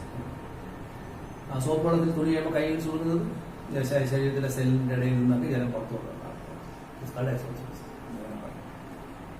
ഈ ഉപ്പിലിട്ട് ഉണക്കി സൂക്ഷിക്കുന്ന മീൻ ചെയ്യാത്തത് എന്തുകൊണ്ടാണ്? ഉണക്ക മീൻ ചെയ്യാത്തത് എന്തുകൊണ്ടാണ്? ഉപ്പിലിട്ട് സൂക്ഷിക്കുന്ന ഉണക്ക മീൻ ചെയ്യാത്തത് എന്തുകൊണ്ടാണ്? അല്ലെങ്കിൽ പഞ്ചസാര ലായനിൽ സൂക്ഷിക്കുന്ന ചെറി പഴം ചീഞ്ഞു പോകാത്ത എന്തുകൊണ്ടാണ്? നിങ്ങൾ പറയും അത്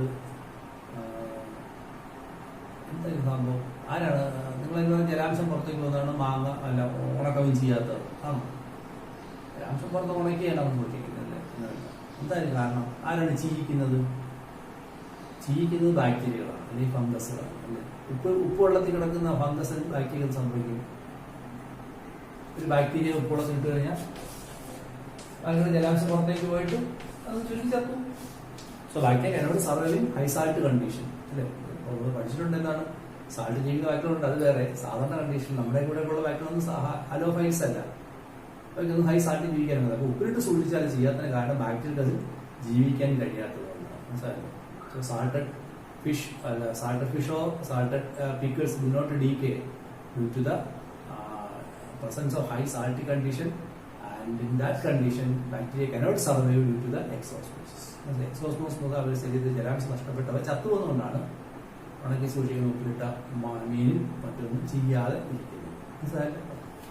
ഇനി പരീക്ഷയ്ക്ക് ഇതുമായിട്ട് ബന്ധപ്പെട്ട് ചോദ്യങ്ങൾ വന്നിരിക്കുകയാണ്.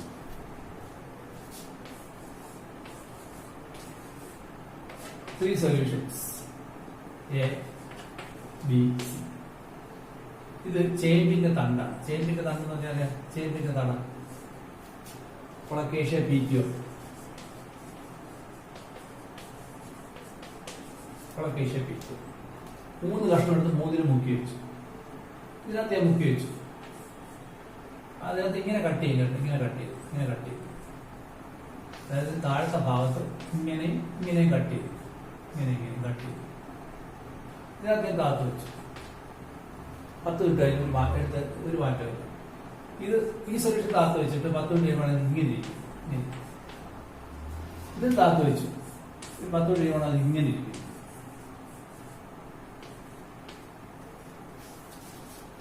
പടത്തെ കാരണം ഇത് വെച്ചപ്പോൾ ഒരു മാറ്റവും വന്നില്ല. ഇത് വെച്ചപ്പോൾ ചുരുങ്ങിപ്പോയി, ഇത് വീർത്ത് അതങ്ങനെ മനസ്സിലായി. ഈ സൊല്യൂഷന്റെ പേര് പറ, ABC സൊല്യൂഷന്റെ പേര് പറ. ഇതാണ് ചോദ്യം. എന്തായിരിക്കും ഇവിടെ നടന്ന എക്സോസ്മോസ് അല്ലേ ചുരുങ്ങി. അപ്പൊ എന്നാലും ഇത് ഹൈപ്പർട്രോണിക് ആണ് അല്ലേ. ഇതോ ഇത് ഐസോട്രോണിക്. ഇതെന്താണ്? ഹൈപ്പർട്രോണിക്. ജലാകത്തോട്ട് കയറി അതല്ലേ വീർത്തത്. ശരിയല്ലേ?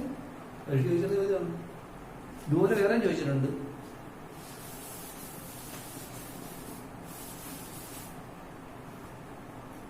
ABC is a cell.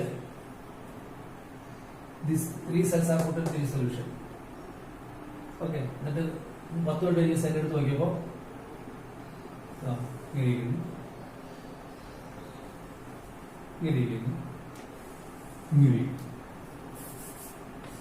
ഈ സെല്ലിനെ 3 സൊല്യൂഷൻ ഇട്ടപ്പോ 10 തൊട്ട് കഴിഞ്ഞ് കണ്ടോ ഇങ്ങനെയാണ് സൊല്യൂഷൻ വരികയും. ഇതെന്താണ്? ചുളുങ്ങിപ്പോയി. ഇതെന്താണ്? ഹൈപ്പർട്രോണിക്. ഇത് വീർത്തു. ഇതെന്താണ്? ഹൈപ്പോട്രോണിക്. ഇതാണ് ഒരു മാറ്റം. ഇതെന്താണ്? ഐസോട്രോണിക്. ഇങ്ങനെയൊക്കെ പറഞ്ഞൂടെ? ഓക്കെ.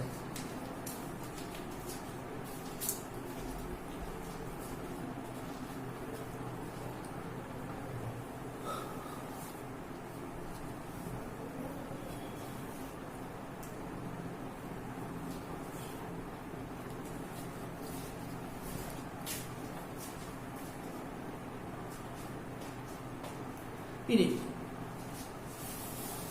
നേരത്തെ വെച്ച തിസിൽ ഫണ്ടുമായി ബന്ധപ്പെട്ടൊരു കാര്യം ഞാൻ പറയാം. നേരത്തെ ഞാനിങ്ങനെ തിസിൽ ഫണ്ട് വെച്ചാലോ,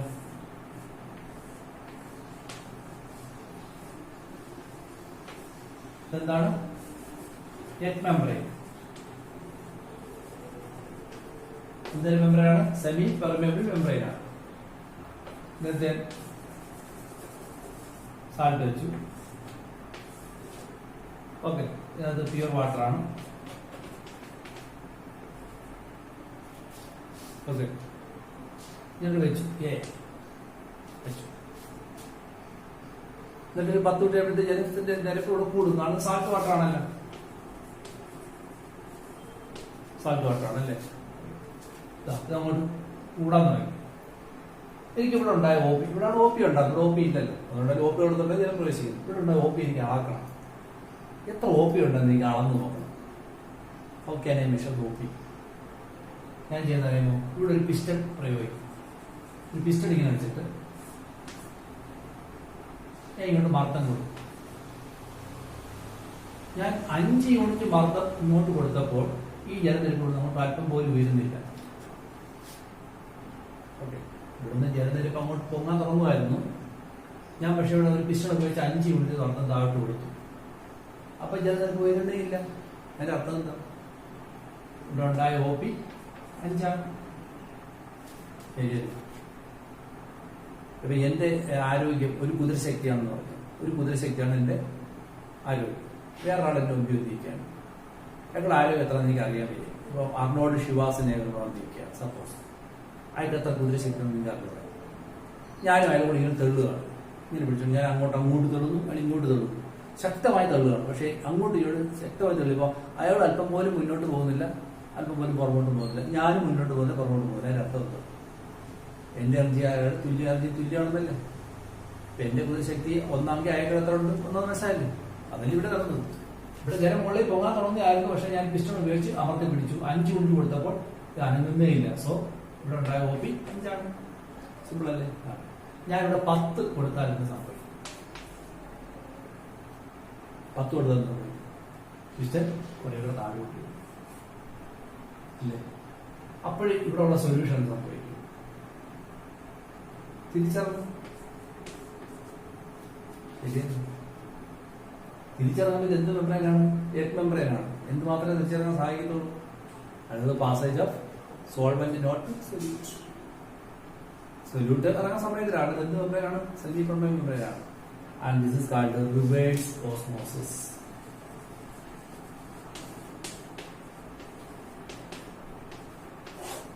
Reverse osmosis. What is reverse osmosis? When more pressure than OP is applied in a thistle funnel, water move back into the beaker through the semi-permeable membrane. That's called the reverse osmosis.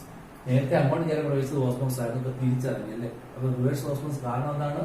By applying more pressure than osmotic pressure അല്ലേ. This called reverse osmosis. കടലിലൊക്കെ യാത്ര ചെയ്യുന്നവർ കപ്പലിൽ പോകുന്നതിന് വെള്ളം D മെത്തേഡാണ് ചെയ്യുന്നത്. കടലിലെ വെള്ളം കോരി ഇതുപോലെ ഒഴിക്കും. വലിയ ടാങ്കുകളുണ്ട്, അതിനകത്ത് ആർട്ടിഫിഷ്യൽ ആയിട്ടുള്ള മേളിൽ മറന്നും അപ്ലൈ ചെയ്ത് കൊടുക്കും. അപ്പൊ താഴെ എന്ത് വീഴും? ശുദ്ധജലം വരും.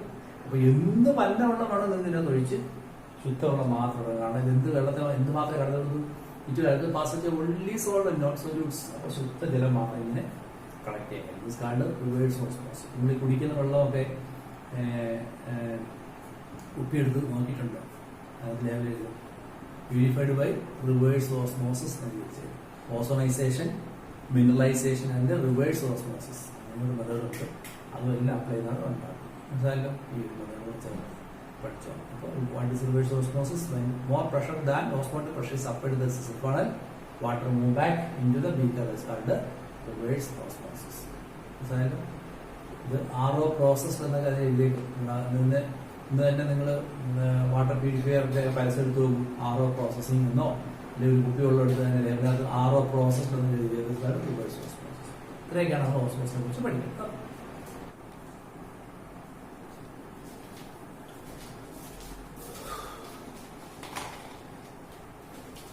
ഓക്കെ, ഈ നാലാമത്തെ ഫിനോമിനൻ നോക്കാണ്ട് ഇംബൈബിഷൻ. Fourth method, first one is diffusion, second one is water partition, third one is osmosis, fourth one is imbibition.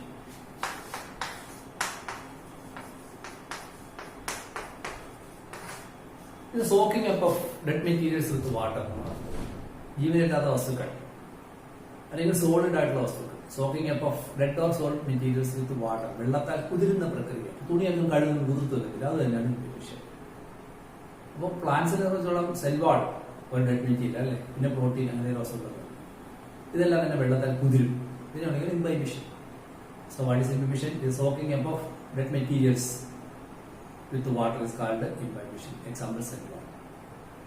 ഇതെങ്ങനെ ജലം വേലായി പ്രവേശിക്കാൻ സാധിക്കും? ഹെയർ ഇത് സെൽവാളാണല്ലോ. സെൽവാൾ ഇങ്ങനെ കുതിർന്ന് വെള്ളം അങ്ങോട്ട് കിടന്നു തന്നെ കയറിപ്പോകും. ഇതാണ് imbibition. This help for the entry of water in the outer space. Inner സ്പേസിലേക്ക് outer space. What's outer space? Space between cell wall and plasma. അവിടെ ജലം കയറാൻ സാധിക്കുന്നത് നാച്ചുറൽ ഫിനോമിനൻ ആണ് ഇംബൈബിഷൻ. പക്ഷെ ഇതിന് കാരണം ദർ ഇസ് എ പ്രഷർ. ഇംബൈബിഷൻ വഴി ജലത്തിൽ കിടക്കാൻ ഒരു പ്രഷർ ഉണ്ട്. അതിലൊരാണ് ഇംബൈബിഷൻ പ്രഷർ.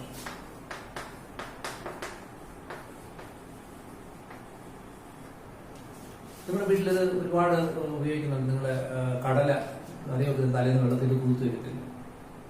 അപ്പൊ ചെറിയ ഉണക്കക്കടല കൂർത്ത് ഇങ്ങനെ വരില്ല. ചെറിയൊരു വസ്തു കൂർത്ത് ഇങ്ങനെ ഉണങ്ങി പ്രഷർ ഉണ്ടായിരിക്കും. അതുകാട് imbibition pressure. Pressure developed by the ഇംബൈബിഷൻ.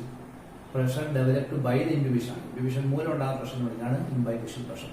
ഒരു കണക്ക് it is 1000 times more than the atmosphere pressure എന്നാണ്. 1000 times more than the atmosphere pressure. നിങ്ങൾ നോക്കുന്നത് ഒരു ഉണക്ക കടല വീർത്ത് ഇങ്ങനെ ആവണമെങ്കിൽ പ്രഷർ, ഒരു ബലൂൺ വീർപ്പിച്ച് വലുതാകുന്ന പ്രഷർ വേണ്ടേ? ഇത് അന്തരീക്ഷമർദ്ദത്തിന്റെ 1000 മടങ്ങാണ് ഇതിന്റെ മർദ്ദം എന്ന് പറയുന്നത്. അപ്പൊ നിങ്ങൾക്ക് തന്നെ ഒരു എക്സാമ്പിൾ പറയുമ്പോൾ ഒരു ഗ്ലാസ് കുപ്പി, കണ്ണാടി കുപ്പി എടുക്കുക, നിറച്ച് ഉണക്കക്കടല എഴുതുക, ഉണക്കക്കടല നിറച്ചെടുക്കുക, എന്നിട്ട് വെള്ളം ഒഴിച്ച് അടച്ചു വെക്കുക, ടൈറ്റായിട്ട് അടച്ചു വെക്കുക.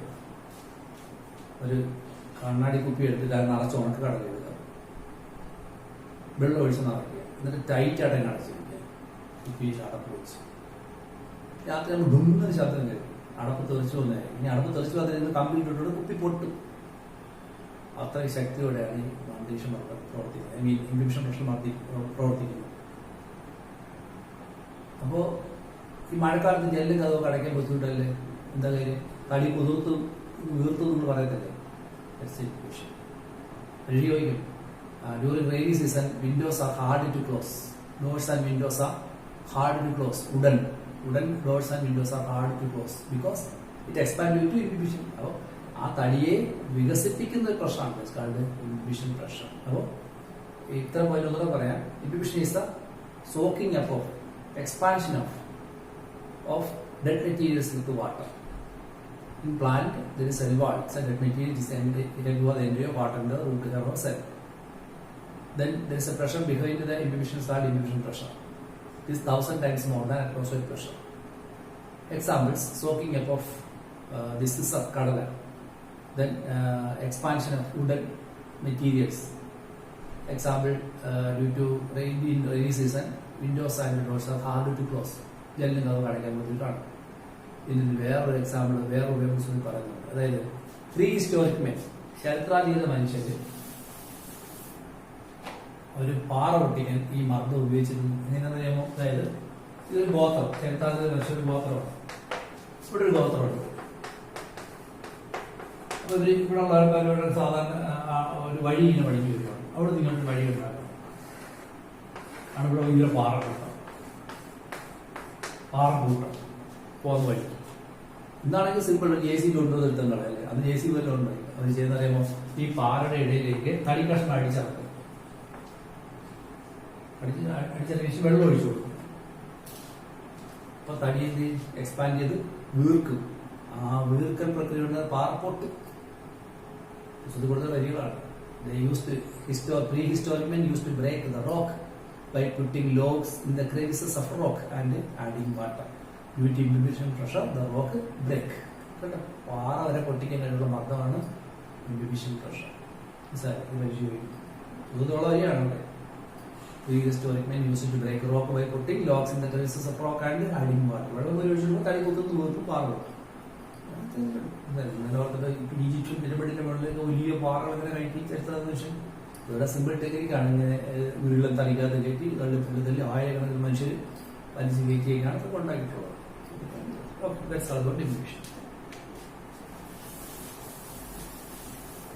ഇപ്പൊ ജലം എവിടെത്തി? തുണ്ടുകളിലെത്തി അല്ലെ? Absorption of water. ഇനി എന്തുവാണ്? Movement of water across the water. മറന്നുപോയില്ലല്ലോ. So let's study about how the movement of water across the water occurs. ഇനി നമ്മൾ അതിനെ കുറിച്ചാണ് പഠിക്കും.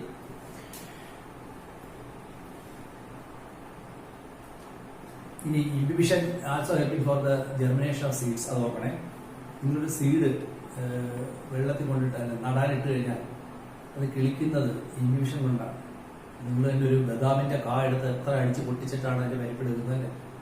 അതേ ബദാം തന്നെ നിങ്ങൾ മണ്ണിൽ കൊണ്ടുകഴിഞ്ഞാൽ ഉടൻ തന്നെ കിളിച്ചാൽ തോട് രണ്ടായിട്ട് പൊട്ടി മാറി സീഡിലേക്ക് പുറത്തേക്ക് ഇടുന്നത്. ആക്ച്വലി അങ്ങനെയല്ല സംഭവിക്കുന്നത്. ഈ ബദാം കാ മണ്ണിൽ കിടക്കുമ്പോൾ വെള്ളത്തിന്റെ സാന്നിധ്യത്തിൽ ആ ബദാമിന്റെ ഔട്ടർ കവറിംഗ് ആയിട്ടുള്ള ഡെഡ് ആയിട്ടുള്ള ഔട്ടർ കവറിംഗ് ആയിട്ടുള്ള seed coat made up of dead cells, അതിന്റെ സെൽവാളെല്ലാം വെള്ളത്താൽ കുത്തുന്ന വീർത്ത് സ്വയം പൊട്ടി മാറും. അതിൽ കൂടാണ് സീഡിൽ പുറത്തേക്ക് വെച്ചത്. So imbibition help four seed germination. എന്നെ സംബന്ധിച്ച് ചോദിക്കാൻ സാധ്യതയുണ്ട്. ഇനി നമുക്ക് പഠിക്കാനുള്ളത് ലോങ് ഡിസ്റ്റൻസ് മൂവ്മെന്റ് ആണ്. ഇപ്പൊ ഷോർട്ട് ഡിസ്റ്റൻസ് മൂവ്മെന്റ് ആണ്.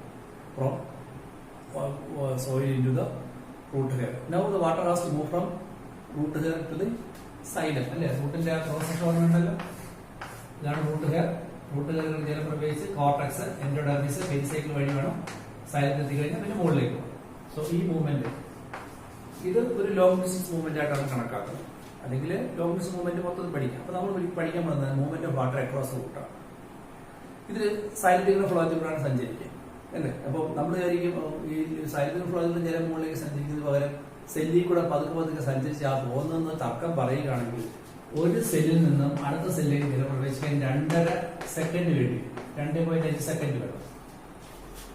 2.5 സെക്കൻഡ് ഒരു സെല്ലിന് അടുത്ത സെല്ലിലേക്ക് ജലം പ്രവേശിക്കുകയാണെങ്കിൽ 1 മീറ്റർ ഉയരാൻ തന്നെ വർഷങ്ങൾ വേണ്ടി വരും. നിങ്ങളൊരു ചെടി വാടിയിരിക്കുന്നു, മണ്ണിൽ വെള്ളമില്ല, നിങ്ങൾ ഇത്തിരി ഒരു ഗ്ലാസ് വെള്ളം ഒഴിച്ചു കൊടുക്കും, ഉടൻ തന്നെ 10 വർഷം കഴിഞ്ഞാൽ ചെടിയുടെ വാട്ടൽ മാറും. അല്ല, ഒരു അരമണിക്കൂർ വാടത്തില്ലേ? ഈ അരമണിക്കൂർ കൊണ്ട് മണ്ണിൽ ഒഴിച്ച വെള്ളം ചെടിയുടെ മുകളിൽ എത്തിയതില്ലേ നടത്താം. അപ്പൊ അതിന്റെ പിന്നിൽ ഈ സയൻസ് ആണോ? അല്ല, വേറെ ഫാക്ടേഴ്സ് ആണ് അല്ലേ? പുസ്തകം ഇങ്ങനെ പറയുന്നുണ്ട്. ഇപ്പൊ സൈലത്തിലൂടെ ജലം മുകളിലേക്ക് പോകുന്നത് കാണാൻ ഈ പെപ്പറോമി എന്ന ചെടി മഷിത്തണ്ട്, അറിയാമല്ലോ മഷിത്തണ്ട്. ഓക്കെ, അതെടുത്ത് നന്നായിട്ട് കഴിയുന്ന ശേഷം ഒരു ഗ്ലാസ് വെള്ളം എടുത്ത് അതിനകത്ത് ഇച്ചിരി മഷി ഒഴിച്ച് അതിനകത്ത് ചേർത്ത് വെച്ചാൽ മതി. ജലം ഇങ്ങനെ സൈലത്തിൽ മുകളിൽ പൊങ്ങിപ്പോകുന്ന നമുക്ക് കണ്ണുകൊണ്ട് കാണാം. പെപ്പറോമി മഷിത്തന്റെ അതിന്റെ സ്റ്റെമ്പുകൾ കണ്ണാടി പോലെ ആയിരിക്കും അല്ലേ? അതിന്റെ സൈലത്തിൽ കൂടെ ഈ ജലം മുകളിലേക്ക് പോകുന്നുണ്ട് കണ്ണുകൊണ്ട് കാണാം. മാത്രമല്ല കുറെ കഴിഞ്ഞ് മുറിച്ചിട്ട് അതിന്റെ സെക്ഷനിൽ മൈക്രോസ്കോപ്പ് സൈലത്തിനകത്തെല്ലാം ആ കളേർഡ് ഇങ്കിരിക്കുന്നതും കാണാം. മനസ്സിലാക്കേണ്ടി വരും. So we can prove the movement of water through xylem by using the chromium plant with colored water. Then short distance movement occur by diffusion from cell to cell, and it occur by 2.5 second. Need 2.5 second time to move from one cell to another. In that condition, it will take 1 year to move up to 1 meter. So it is obvious that some other methods are for the movement of solute and water. ഇനി ഈ prepared ഫുഡും അതുപോലെ തന്നെ ഈ വലിച്ചെടുക്കുന്ന ലവണങ്ങളെല്ലാം മുകളിലേക്ക് പോകുന്നത് mass flow ആയിട്ടാണ്. Mass flow എന്ന് വെച്ച് കഴിഞ്ഞാൽ ഒരു ഫ്ലോയുടെ കൂട്ടത്തിൽ മാസ്സായിട്ട് പോവുക. ഇപ്പൊ നദി ഒഴുകുന്നു, വനത്തിൽ നിന്ന് നദി ഒഴുകി വരുന്നു. വനത്തിൽ വെച്ച് മുറിച്ചൊരു തടി എങ്ങനെയാണ് നാട്ടിലേക്ക് കൊണ്ടുവരുന്നത്? നദിയിൽ വെള്ളം എന്തായാലും ഒഴുകുവാണല്ലോ, അപ്പൊ മുറിച്ച് തടി അതിനകത്ത് ഇട്ട് കൊടുത്താൽ ഒഴുകിക്കോളും. That's mass flow hypothesis. അപ്പോൾ ഫുഡും പ്രിപ്പയർഡ് ഫുഡും ലവണങ്ങളും എല്ലാം തന്നെ മുകളിലേക്ക് പോകുന്നത് മുകളിലേക്ക് സൈലത്തിനോടൊപ്പം പോകുന്ന ജലത്തിനോടൊപ്പം മുക്കിക്കോളും, അല്ലെങ്കിൽ ഫ്ലോയത്തിലൂടെ ജലത്തിനൊപ്പം പൊയ്ക്കോളും. അപ്പൊ ജലം മുകളിലേക്ക് നാട്ട് കൊണ്ടുപോയാൽ മതി, അതിൽ കൂടെ പ്രിപ്പയർഡ് ഫുഡോ അല്ലെങ്കിൽ മിനറൽസ് എല്ലാം തന്നെ സ്വയം മുകളിലേക്ക് പൊയ്ക്കോളും. കാരണം അത് ലീച്ച് ചെയ്യുന്നതുകൊണ്ടാണ്. മനസ്സിലായി? എങ്ങനെ as logs in the river, നദിയിലൂടെ ഉള്ള ജലത്തിൽ തടി കൊണ്ടുപോകുന്ന പോലെ കൊണ്ടുപോയിക്കോളും എന്ന് പറയും. ഓക്കെ, ഇനി ജലം മുകളിലേക്കും താഴേക്കും പോകുന്നതിനായിട്ട് പഠിക്കാനുള്ള രണ്ട് ഫോഴ്സ് ഉണ്ട്, പ്രഷർ ഉണ്ട്. ഒന്നിനെ വിളിക്കുകയാണ് പോസിറ്റീവ് ഹൈഡ്രോസ്റ്റാറ്റിക് പ്രഷർ, മറ്റൊന്ന് നെഗറ്റീവ് ഹൈഡ്രോസ്റ്റാറ്റിക് പ്രഷർ. അതെന്താണ് positive hydrostatic pressure, negative hydrostatic pressure. ഇത് നമ്മുടെ വീടിന്റെ ഭിത്തി, ഇതൊരു ടാപ്പ്. ഇങ്ങനത്തെ ഒരു ഗാർഡൻ ഹോസ് ഇട്ടിട്ടുണ്ട്. ഗാർഡൻ ഹോസ് എന്ന് വെച്ചാൽ അറിയാമല്ലോ, പൂന്തോട്ടം നയിക്കുന്ന ഹോസ്, ഗാർഡൻ ഹോസ്. ഒരു ടാപ്പ് തുറന്നു, വെള്ളം ഇങ്ങനെ ഒഴുകും അല്ലേ? ഈ ഒഴുകുന്നുള്ള ഇങ്ങനെ വന്നതിന് ശേഷം മുകളിലേക്ക് പോകത്തില്ലേ അല്ലേ? ഈ വെള്ളം മുകളിലേക്ക് പോകുന്നത് ആര്? ഈ വെള്ളത്തെ മുകളിലേക്ക് തള്ളുന്ന ആരാണ്? ഇത് താഴേക്ക് വരുന്ന മർദ്ദമല്ലേ? അപ്പോ ഈ വെള്ളം, ഈ മർദ്ദമാണ് ശരിക്കും പറഞ്ഞാൽ വെള്ളത്തെ മുകളിലേക്ക് തള്ളി കയറ്റുന്നത്. ഇതിനാണ് പോസിറ്റീവ് ഹൈഡ്രോസ്റ്റാറ്റിക് പ്രഷർ.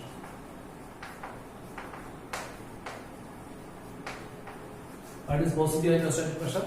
പിന്നെ pressure push of water column upward, വെള്ളത്തെ മുകളിലേക്ക് തള്ളി കയറ്റിയ വിളിക്കുന്നവരാണ് പോസിറ്റീവ് ഹൈഡ്രോസ്റ്റാറ്റിക് പ്രഷർ. മനസ്സിലായോ? എന്നാൽ ഒരാൾ സ്ട്രോ ഉപയോഗിച്ച് വെള്ളം കുടിക്കുക അല്ലെങ്കിൽ ജ്യൂസ് കുടിക്കുക, ഒരാൾ സ്ട്രോ ഉപയോഗിച്ച് ജ്യൂസ് കുടിക്കുക, അയാൾ എന്ത് ഇവിടെ നമ്മൾ വലിച്ചെടുക്കുക ചെയ്യുന്നത്, ഈ വെള്ളത്തെ ഇവിടെ നമ്മൾ വലിച്ചെടുക്കുക ചെയ്യുന്നത്. അത് നെഗറ്റീവ് ഹൈഡ്രോസ്റ്റാറ്റിക് പ്രഷർ. അപ്പൊ വെള്ളത്തെ താഴെ മുകളിലേക്ക് തള്ളി കൊടുക്കുകയാണെങ്കിൽ അത് positive hydrostatic pressure as in the garden hose. And if water is pushed upward as through a straw as in juice drinking, juice കുടിക്കുമ്പോൾ സ്ട്രോ ഉപയോഗിച്ച് വെള്ളം വലിച്ചെടുക്കുകയാണ് ചെയ്യുന്നത് നെഗറ്റീവ് ഹൈഡ്രോസ്റ്റാറ്റിക് പ്രഷർ. ഇത് രണ്ട് നടന്നാൽ വെള്ളം മുകളിലെത്തുമല്ലോ അല്ലേ? ഇപ്പോൾ ഒരു അച്ഛൻ, ഒരു അമ്മ, ഒരു കുട്ടി കടന്നു പോവുകയാണ്. ഒരച്ഛൻ, ഒരമ്മ, ഒരു കുട്ടി കടന്നു പോവാണ്. പെട്ടെന്നൊരു മതിൽ, വലിയൊരു മതിൽ. ഈ കുട്ടി ഒരപ്പുറം കിടക്കുന്നതിന് അച്ഛനാദ്യം അതിനകത്ത് ചാടിക്കുക, അല്ല അച്ഛൻ അതിനകത്ത് ചാടിക്കുക. എന്നിട്ട് അമ്മ കുട്ടിയെടുത്ത് ഉയർത്തി കൊടുക്കും, അച്ഛനെ കുട്ടിയെ വലിച്ചു കയറ്റും അല്ലേ? അപ്പൊ അമ്മ കുട്ടി ഉയർത്തി കൊടുക്കുന്നത് പോസിറ്റീവ് ഹൈഡ്രോസ്റ്റാറ്റിക് പ്രഷർ, അച്ഛനെ വലിച്ചെടുക്കുന്നത് നെഗറ്റീവ് ഹൈഡ്രോസ്റ്റാറ്റിക് പ്രഷർ. കുട്ടി മുകളിലെത്തിയില്ല. ഇത് തന്നെയാണ് ചെടിയുണ്ടാക്കുക. അതിനെക്കുറിച്ച് നമ്മൾ പഠിക്കും. So negative hydrostatic pressure and positive hydrostatic pressure. അപ്പോൾ ഗാർഡൻ ഹോസ് ഏതാണ്? Positive hydrostatic pressure. സ്ട്രോ ഉപയോഗിച്ച് വെള്ളം കുടിക്കുന്നത് നെഗറ്റീവ് ഹൈഡ്രോസ്റ്റാറ്റിക് പ്രഷർ. ഇത്ര പറഞ്ഞ ശേഷം നമുക്ക് movement of water across the root എങ്ങനെ പഠിക്കാം.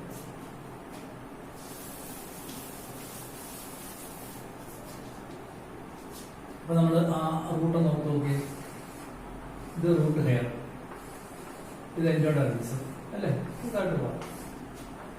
അപ്പൊ ഇത് കോർട്ടക്സ്, എൻഡോഡെർമിസ്, പെരിസൈലം, സൈലം അല്ലേ? ഇത്രയും ഭാഗമായിട്ട് ഇവിടെ കടന്ന ജലം ഇത്രയും കടന്ന് ഇവിടെ എത്തണം അല്ലേ?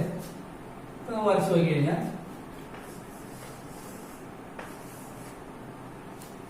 Root hair,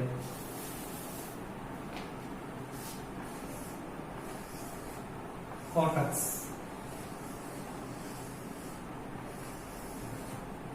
endodermis, pericycle, protocyte അല്ലേ? പഠിച്ചെല്ലാം ജലവിട്ടിരിക്കുകയാണ്. ജലം നേരെ ഇങ്ങനെ കടന്നു. ഈ സെല്ലുകൾക്കിടയിൽ ഒരു പ്ലാസ്മോഡസ്മാറ്റ കണക്ഷൻ ഉണ്ടെന്ന് ഞാൻ പറയുന്നുണ്ടല്ലോ. പ്ലാസ്മോഡസ്മാറ്റ കണക്ഷൻ.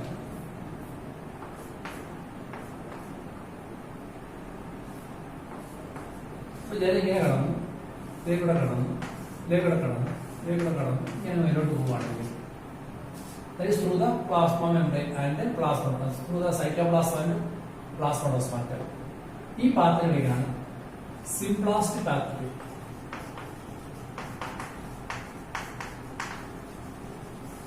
കണ്ട് സിംപ്ലാസ്റ്റ് പാത്വേ വേണമെങ്കിൽ ഇങ്ങനെ കിടക്കാം. സെൽ വാളിൽ കൂടെ കയറി, ഈ സെൽ വാളിൽ കൂടെ കയറി, സെൽ വാളിൽ കൂടെ കയറി ഇങ്ങനെ പോകാം. ഇങ്ങനെ പോകണമെങ്കിൽ അപ്പോപ്ലാസ്റ്റ് പാത്വേ.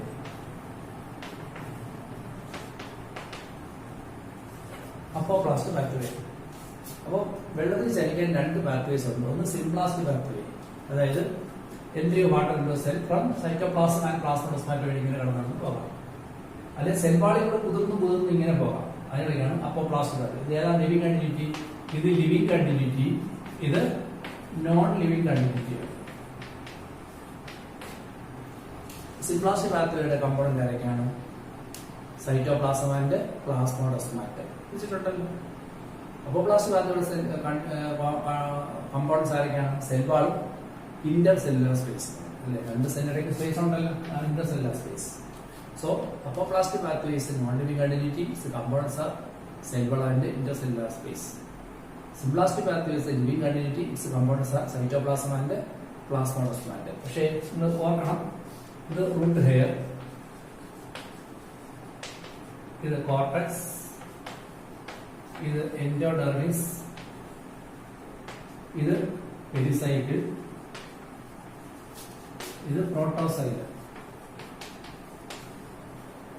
പക്ഷെ എൻഡോഡെർമിസിനകത്ത് ഒരു തിക്നെസ് ആണ് നമ്മൾ പഠിച്ചിട്ടുണ്ട്, കാസ്പേറിയൻ സ്ട്രിപ്പ് പഠിച്ചിട്ടുണ്ടല്ലോ. റൂട്ടിന്റെ എൻഡോഡെർമിസിനകത്ത് തിക്നെസ് ഉണ്ട്, മേഡം സൂപ്പർ എന്നൊക്കെ പഠിച്ചിട്ടില്ല. അപ്പൊ എന്ത് സമയം ഇതുവഴി വരുന്ന ഈ ജലത്തിന് അങ്ങോട്ട് പാരട്ടില്ല, ഇറ്റ് ഈസ് ഇംപെർവിയസ് വാട്ടർ. അപ്പൊ ഇവിടെ വെച്ചത് എന്താവും? അകത്തോട്ട് കിടക്കും. നമുക്ക് ഇരിങ്ങനെ. So in which cell apoplast becomes symplast?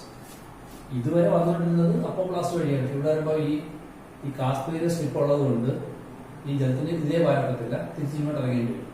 ഇങ്ങനെ ഇങ്ങോട്ട് ഇറങ്ങുമ്പോഴത്തേക്ക് ഇത് എന്തായി മാറി? പിന്നെ അപ്പോപ്ലാസ്റ്റ് പകുതി സിംപ്ലാസ്റ്റ് ആവും. So which cell in which cell apoplastic pathway becomes symplastic pathway? At endodermis. Why? Because it contains casparian thicket. It is not about suberin, and suberin is impervious to water. ജലം നടത്തുന്നത് ഇങ്ങനെയാണ്. ഇങ്ങനെ എത്തിയ ജലം സ്ഥലത്തെ മുകളിൽ അല്ലേ? ഇതിന്റെ അഡ്വാൻറ്റേജ് എന്നറിയാമോ? ഈ റൂട്ട് കയറിയൂടെ ഈ സൈറ്റോപ്ലാസം വഴി വരുന്ന സിംപ്ലാസ്റ്റിക് പാത്വയിൽ വരുമ്പോഴത്തേക്ക് ജലം പ്ലാസ്മ മെംബ്രെയിൻ കടന്നു പോകുന്നത് കൊണ്ട്, ഇത് പ്ലാസ്മ മെംബ്രെയിൻ ആണല്ലോ, അരിച്ചെടുക്കും. It's a selectively permeable membrane. അതുപോലെ പ്ലാസ്മോഡസ്മാറ്റയും selectively permeable ആണ് nature. Both plasma membrane and plasmodesmata selectively permeable എന്ന് വെച്ച് കഴിഞ്ഞാൽ വെള്ളത്തിനകത്തുള്ള വിഷവസ്തുക്കൾ, pathogens, macro molecules, unwanted materials, bacteria എല്ലാവരും അരിച്ചു മാറ്റി ശുദ്ധമായ ജലം അവരെ കൊണ്ട് കടത്തും. ഓക്കെ.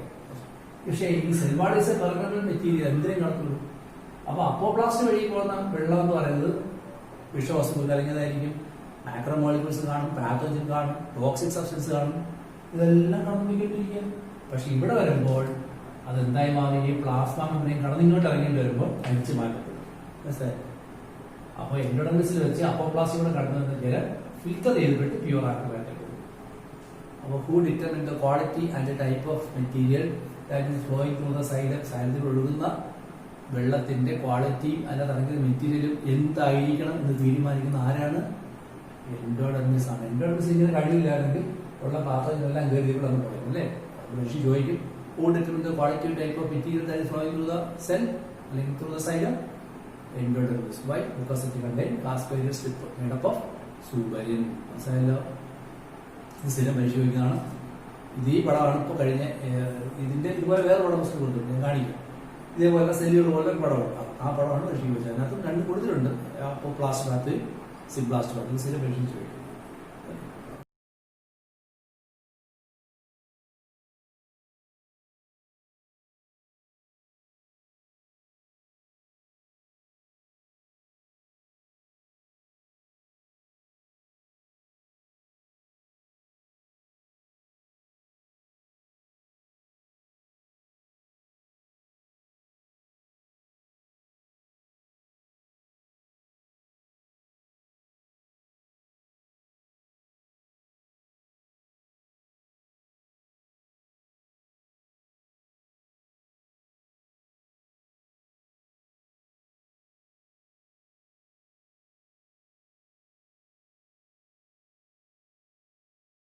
വളരെ ഇമ്പോർട്ടൻ്റ് ആണ്.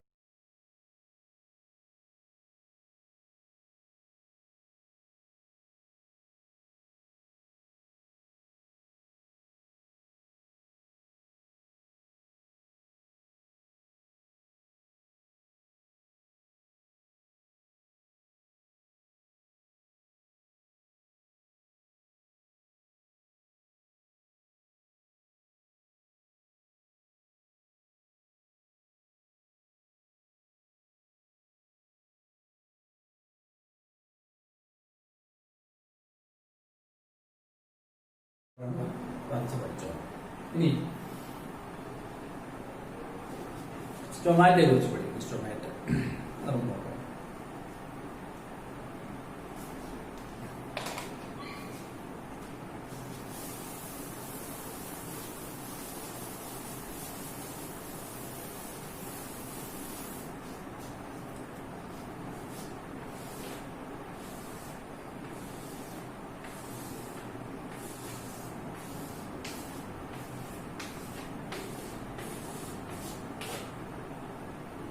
ഇത് ഡൈക്കോട്ട് സ്റ്റൊമാറ്റയാണ്, മോണോക്കോട്ട് സ്റ്റൊമാറ്റയാണ്. ഓക്കെ, ഇത് ഡൈക്കോട്ട് സ്റ്റൊമാറ്റയാണ്.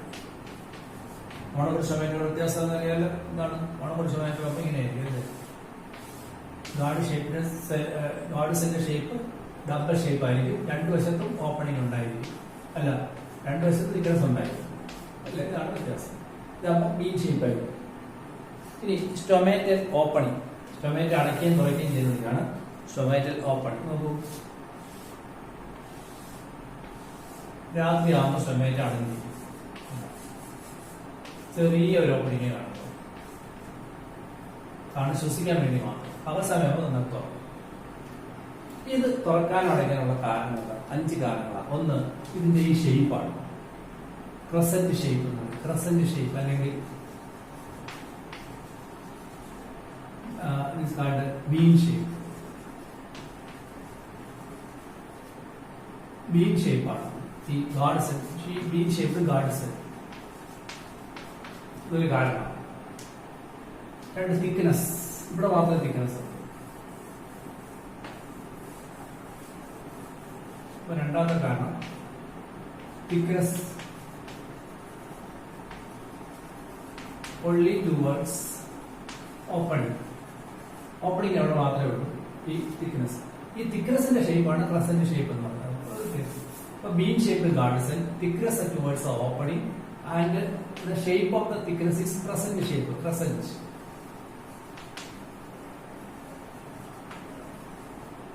ക്രസന്റ് ഷേപ്പ് തിക്നെസ്, തിക്കനി. ഇതാണ് ക്രസന്റ് എന്ന് വെച്ചാൽ ചന്ദ്രകല.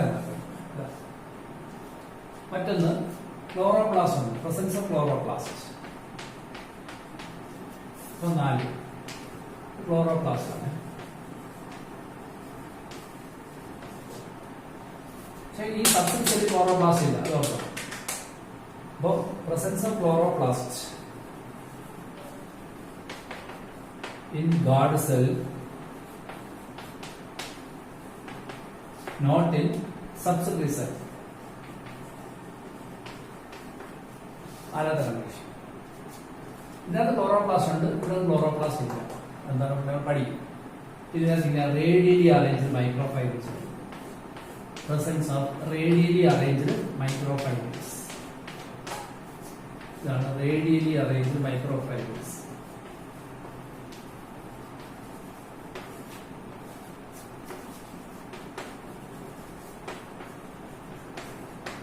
Radially arranged microfibres. എന്താ പ്രത്യേകത പറഞ്ഞു കഴിഞ്ഞാൽ ഈ മൈക്രോഫൈബേഴ്സ് ഇങ്ങനെ മാത്രമേ ചെയ്യൂ, അത് ഇങ്ങനെ ചെയ്യത്തില്ല.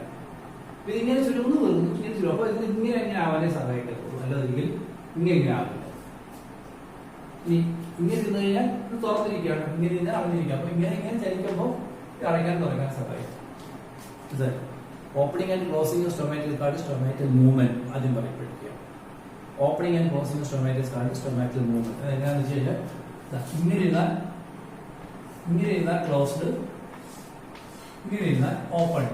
മനസ്സിലായാലും ഇത് ക്ലോസ്ഡ് കണ്ടീഷൻ, ഇത് ഓപ്പൺ കണ്ടീഷൻ. ഇത് പകല്, ഇത് രാത്രി. അവർ സംബന്ധിച്ച് സ്റ്റൊമാറ്റൽ തുറക്കും, രാത്രി അടയ്ക്കും. ഇതിന് ഫോട്ടോ സെൻസിറ്റീവ് മൂവ്മെന്റ് എന്നൊക്കെ വിളിക്കുന്നത് പഠിക്കണമെന്ന്. അപ്പോൾ എന്തുകൊണ്ട് സ്റ്റൊമാറ്റൽ തുറക്കി അടയ്ക്കുകയും ചെയ്തു? അതിൽ 5 കാരണങ്ങളാണ്. ഒന്ന്, ഈ ഗാർഡ് സെല്ലിന്റെ ഷേപ്പ് വീൽ ഷേപ്പാണ്. രണ്ട്, തിക്നെസ് ടുവേർഡ്സ് ഓപ്പണിംഗ് ഉണ്ട്. ഇവിടെ മാത്രമേ ഓപ്പണിംഗ് ഉള്ളൂ എന്നത് കാരണമാണ്. മൂന്ന്, ഈ തിക്നെസ് എന്ന് പറയുന്നത് ക്രസന്റ് ഷേപ്പാണ്. അതുകൊണ്ട് ഇത് ഇങ്ങനെ ആകാൻ സഹായിക്കും.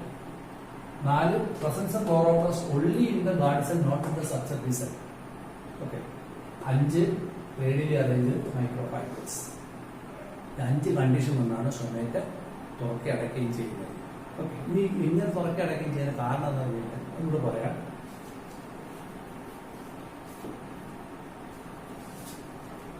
ഈ ഗാർഡ് സെല്ല് ഇപ്പോ ചുളുങ്ങിയിരിക്കുകയാണെങ്കിൽ, അതായത് ജലാംശം കുറഞ്ഞ് ഇങ്ങനെ ചുളുങ്ങിയിരിക്കുകയാണെങ്കിൽ ഇതാണ് ഗാർഡ് സെൽ ബിക്കം ഫ്ലാസിഡ്. നേരത്തെ നമ്മൾ പഠിച്ചല്ലോ flaccid stomata process. When guard cell become turgid, stomata opens. Guard cell ചുളുങ്ങിയിരുന്നാൽ അത് അടഞ്ഞിരിക്കും. ഗാർഡ് സെല്ല് വീർത്ത സ്റ്റൊമാറ്റ തുറന്നു. ഇങ്ങനെയാണ് അങ്ങനെയല്ല സാധ്യത. തിരിച്ചല്ലേ സാർ സംഭവിക്കുക. ഞാൻ ജലത്തിൽ വീർക്കുമ്പോൾ ഇത് അടയല്ലേ ചെയ്യുന്നത് അല്ലേ? നിങ്ങൾ അങ്ങനെ ചിന്തിക്കത്തില്ല. ഇത് ചുളുങ്ങുമ്പോൾ ഇത് വീർക്കല്ലേ ചെയ്യണം അല്ലേ? അങ്ങനെ സംശയം തോന്നുന്നുണ്ടല്ലോ. അത് ഞാൻ മനസ്സിലാക്കി. അപ്പോൾ ഞാൻ പറഞ്ഞു ഫ്ലാസിഡ് ആയി കഴിഞ്ഞാൽ അടയുകയും ടർജിഡ് ആയി കഴിഞ്ഞാൽ തുറക്കുകയും ചെയ്യുന്നു. ടർജിൽ നിന്ന് വീർക്കുക അല്ലേ? ഇത് നമുക്കൊരു പരീക്ഷണം തെളിയിക്കാം. അത് ഞാൻ തന്നെ ഉണ്ടാക്കിയ പരീക്ഷണം. അതിനുമ്പ് ഇവിടെ ക്ലോറോപ്ലാസ്റ്റ് ഇല്ല, ഇവിടെ ക്ലോറോപ്ലാസ്റ്റ് ഉണ്ട് അല്ലേ? നേരെ വെളുക്കൊണ്ടത് കിടക്കും ഫോട്ടോസിന്തസിസ് നടക്കും. അപ്പൊ എന്ത് കൂടും? ഗ്ലൂക്കോസിന്റെ അളവ് ഇവിടെ കൂടും. ഇവിടെ ഗ്ലൂക്കോസിന്റെ അളവ് കുറവാണ്. അപ്പൊ സ്വാഭാവികമായിട്ടും ഇവിടെ OP കൂടുതൽ, ഇവിടെ OP കുറവും. ചിലവിടെ നമ്മൾ സഞ്ചരിക്കും low P to high OP. അപ്പോൾ അവസരങ്ങൾക്ക് സൂര്യ ഉദിക്കുമ്പോൾ ഫോട്ടോസിന്തസിസ് ഇവിടെ നടക്കുന്നു, ഇവിടെ നടക്കുന്നില്ല.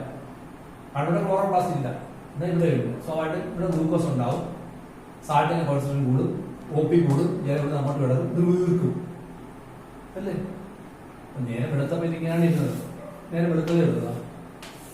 രാത്രി അടങ്ങിയിരിക്കുക, ചെറിയൊരു ഓപ്പണിങ്. സൂര്യ ഉദിച്ചു, ഫോട്ടോസ് നടന്നു, ഗ്ലൂക്കോസ് ഉണ്ടായി, ജലം അങ്ങോട്ട് കയറി, ഇത് വീർത്തു. ഇപ്പൊ ഞാൻ പറയണത്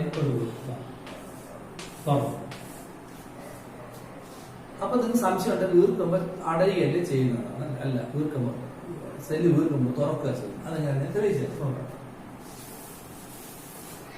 ഇത് രാത്രി അല്ല, ഇത് തെളിയിക്കുക. ഇപ്പൊ രാത്രിയാണ് അടഞ്ഞിരിക്കുക. ഇത് സമാനമായിട്ട് ഞാൻ 2 ബലൂൺ എടുത്തു. ഒരു ബലൂൺ, വേറെ ഒരു ബലൂൺ. രണ്ടും ഈ വശത്ത് ഫെവിക്കോൾ തേച്ചു. ഫെവിക്കോൾ തേച്ച് ഒരു ദിവസം പുറത്ത് വെച്ചിട്ടുണ്ട്, ഉണങ്ങി. ഫെവിക്കോൾ തേച്ച് ഉണങ്ങി. അപ്പൊ ഇത് ഏകദേശം ഈ തിക്നെസ് ആണ് ഈ ഫെവിക്കോൾ. ഇത് ചേർത്ത് വെച്ചിരിക്കുക. ഏത് തുല്യം? അടഞ്ഞിരിക്കുന്ന തുല്യം. സംശയമൊന്നുമില്ലല്ലോ, അടഞ്ഞിരിക്കുന്നില്ല അല്ലേ?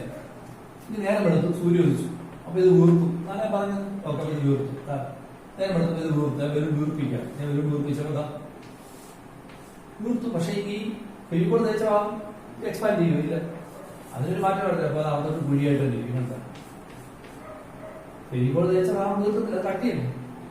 മറ്റേ ബലൂൺ ഞാൻ വീർപ്പിച്ചു, അപ്പോൾ ഇവിടെ വീർത്തു. പക്ഷെ ഫെവിക്കോൾ തേച്ച ഭാഗം തീർക്കുന്നില്ല, അപ്പോൾ ഒരു കുഴി കണ്ടു. അപ്പൊ ബലൂൺ വീർത്തുമ്പോൾ കുഴിയൊക്കെ ഉണ്ട്. ഓപ്പണിൽ പുറത്തല്ലേ ഇത്? ഞാൻ പറഞ്ഞത് when guard cell expand, stomata open and guard cell become flaccid, stomata close. Clear ആയില്ല? അതൊക്കെ ഞാൻ ഉണ്ടാക്കിയ പരീക്ഷണമാണ്. അപ്പോൾ സ്റ്റൊമാറ്റ മൂവ്മെന്റ് 5 കാണുമ്പോൾ ഞാൻ പറഞ്ഞു. 1, the shape of the guard cell is bean shaped. 2, thickness only at the opening. 3, the shape of thickness is in a crescent shape. Crescent എന്ന് വെച്ചാൽ ചന്ദ്രകല പോലെ. 4, presence of chloroplast only in the guard cell, not in the subscell cell. 5, presence of radially arranged microfibrils which allow the movement of the guard cell only towards the lateral side, not to the upper or lower side. മനസ്സിലായല്ലോ? അടുത്ത point, when guard cells are flaccid it closes and when guard cells are turgid it open. മനസ്സിലായല്ലോ? ഇനി നമ്മൾ വേറെ ഒരു കാര്യത്തെ കുറിച്ച് പഠിക്കുകയാണ്, മൈക്കോറൈസ. എത്രാമത്തെ അർത്ഥം പഠിക്കുന്നത് മൈക്കോറൈസ? പറയാം. എത്രാമത്തെ അർത്ഥം മൈക്കോറൈസ പഠിക്കുന്നത്? മൈക്കോറൈസ പഠിക്കുന്നത് ഇപ്പൊ 3ാമത്തെ സ്ഥലത്താണ്. 1, ഫംഗസിനെ കുറിച്ച് പഠിച്ചപ്പോൾ. 2, സൈറ്റ് നിങ്ങൾ ഫസ്റ്റ് ഇയറിൽ ഫംഗസിനെ കുറിച്ച് പഠിച്ചു. ഫസ്റ്റ് ഇയർ ആണല്ലോ, ഫംഗസിനെ കുറിച്ച് പഠിച്ചു. 2, സൈക്കാസിനെ കുറിച്ച് പഠിച്ചു. ഫോർലോഡ് റൂട്ട്, അതിനൊപ്പം തന്നെ പൈനസിനകത്ത് മൈക്കോറൈസ ഒന്നും പറയണം, mycorrhiza fungal association with root of അല്ലേ. ഇതാണ് ഇനി ഈ മൈക്കോറൈസ എന്ന് പറഞ്ഞ സീൻ ഇൻ റൂട്ട് ഹെയർസ്. ചില ചെടികൾക്ക് മൈക്കോറൈസൽ അസോസിയേഷൻ ഇല്ലെങ്കിൽ വളരാൻ തന്നെ പാടായിരിക്കും. കാരണം അത്തരം ചെടികൾ വളരുന്നത് വേണ്ടത്ര ജലാംശം അല്ലെങ്കിൽ ഭക്ഷണം അല്ലെങ്കിൽ നൈട്രജൻ അളവ്, നൈട്രജന്റെ ഫുഡ് മണ്ണില് നൈട്രോജനസ് കോമ്പൗണ്ട്സ് ഒക്കെ മണ്ണിൽ കുറവുള്ള സ്ഥലത്തായിരിക്കും വളർത്തുന്ന ചെടികൾ. അവയെ ഫുഡൊക്കെ വലിച്ചെടുക്കാനും സഹായിക്കുന്നത് ഈ മൈക്കോറൈസയാണ്. Then mycorrhizal association fungus and association with plants ആണ്. ഓർക്കിഡിന്റെ സീഡൊക്കെ ഈ മൈക്രോറൈസൽ അസോസിയേഷനിൽ വിളിക്കുന്നതേ ഇല്ല, അങ്ങനെയൊക്കെയാണ്. എന്നാൽ അങ്ങനെ നിർബന്ധമില്ലാത്ത ചെടികളുണ്ട്. മൈക്രോറൈസൽ അസോസിയേഷൻ ഫംഗസ് വന്നില്ലേലും കുഴപ്പമില്ല ചെടികളുണ്ട്. അപ്പോൾ അത്തരം ബന്ധങ്ങൾ നമുക്ക് ഒബ്ലിഗേറ്റ് എന്നും ഫാക്കൾട്ടേറ്റീവ് എന്ന് വിളിക്കാം. ഒബ്ലിഗേറ്റ് എന്ന് വെച്ചാൽ കമ്പൽസറിയാണ്, ഫാക്കൾട്ടേറ്റീവ് എന്ന് വെച്ചാൽ കമ്പൽസറി അല്ല, നിർബന്ധമില്ല. അപ്പോൾ മൈക്രോറൈസൽ അസോസിയേഷൻ ഉണ്ടെങ്കിൽ മാത്രമേ ചില ചെടികൾക്ക് ജീവിക്കാൻ കഴിയുമെങ്കിൽ ആ റിലേഷൻ തന്നെയാണ് obligate association. Obligate association obligate എന്നാൽ ചിലപ്പോൾ അതങ്ങനെയല്ല. പൈനസിനൊക്കെ അങ്ങനെയാണ്. പൈനസ് പോലെ ചെടികൾക്ക് ഒബ്ലിഗേറ്റ് ആയിട്ടുള്ള അസോസിയേഷൻ. മൈക്രോറൈസൽ അസോസിയേഷൻ അല്ലെങ്കിൽ ഈ പൈനസിന്റെ സീഡോ അല്ലെങ്കിൽ ഫംഗസിന്റെ ഓർക്കിഡിന്റെ സീഡോ ഒന്നും കിളിക്കത്തില്ല. എന്നാൽ മൈക്രോറൈസൽ അസോസിയേഷൻ ഇല്ലേ, കുഴപ്പമൊന്നുമില്ല, എന്നാൽ ഞാൻ ജീവിക്കും.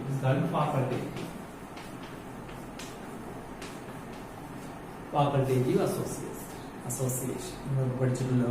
ഇപ്പൊ ലൈക്കൻ, ആൽഗെ, ഫംഗസ് ഒന്നും ജീവിക്കുക അല്ലേ. നാളെ ആൽഗെ അല്ലെങ്കിൽ ഫംഗസ് ജീവിക്കും ഇല്ല, കൂടെ ഉണ്ടാകാൻ കഴിയില്ല. ഫംഗസിന് ആൽഗെ ജീവിക്കുന്നില്ല, കാരണം ഫംഗസിന്റെ അകത്ത് ഓരോ സെല്ലായിട്ടാണ് ആൽഗെ ജീവിക്കുന്നത്. രണ്ടും നശിക്കും. അപ്പോൾ ലൈക്കൻ എന്ന് പറയുന്ന അസോസിയേഷൻ ഓബ്ലിഗേറ്റ് ആണോ ഫാക്കൾട്ടേറ്റീവ് ആണോ?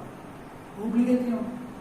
കാക്ക വന്ന് പശുവിന് വർദ്ധിപ്പിക്കും, പശുവിന് വന്ന് ചെള്ളൊക്കെ കൊത്തുന്നു ജീവിക്കും. നാളെ കാക്ക വന്ന് ഇന്നലെ പശു ചത്തു പോകും. പശു ഇരിക്കാൻ സംബന്ധിച്ചത് കാക്കയെ ചത്തു പോകുന്നില്ല, പക്ഷെ അതൊരു ഫാക്കൾട്ടേറ്റീവ് അസോസിയേഷൻ. മനസ്സിലായില്ല? Mycorrhizal association two type, facultative and obligate. In certain plants like Pinus and the orchid, seed will not germinate in the presence of or in the absence of mycorrhizal association. It is an obligate association. But some other plants, this association is not strict. It's called a facultative association. Okay. Now we have a ascenders of upward translocation of water. What is ascenders? It is a movement of water from root to the upper part of the plant. It occurs through xylem and ഇത് എങ്ങനെയൊക്കെ നടക്കുന്നു? Ascent of sun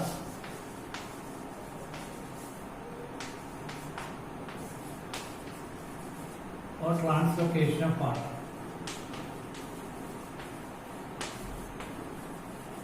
ഇത് നടക്കുന്നത് കുറെ theory അനുസരിച്ച്. ഒന്ന് root pressure, രണ്ട് transpiration pull, അതിന് കൊഫിഷ്യൻ ആൻഡ് അഡ്മിഷൻ തിയറി,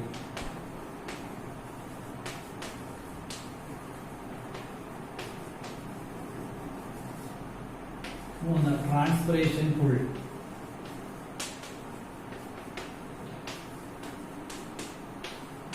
നാല് ക്യാപിലാരിറ്റി, അഞ്ച് ടെൻസൈൽ ഫോഴ്സ്. ഈ അഞ്ച് ഫിസിക്കൽ ഫിനോമിനൻ കൊണ്ടാണ് ജലം മുകളിലേക്ക് വരുന്നത്. അതൊക്കെയാണ് root pressure, cohesion and adhesion theory, transpiration pull, capillarity and tensile force. ഈ അഞ്ച് കാരണങ്ങൾ കൊണ്ടാണ് ജലം മുകളിലേക്ക്.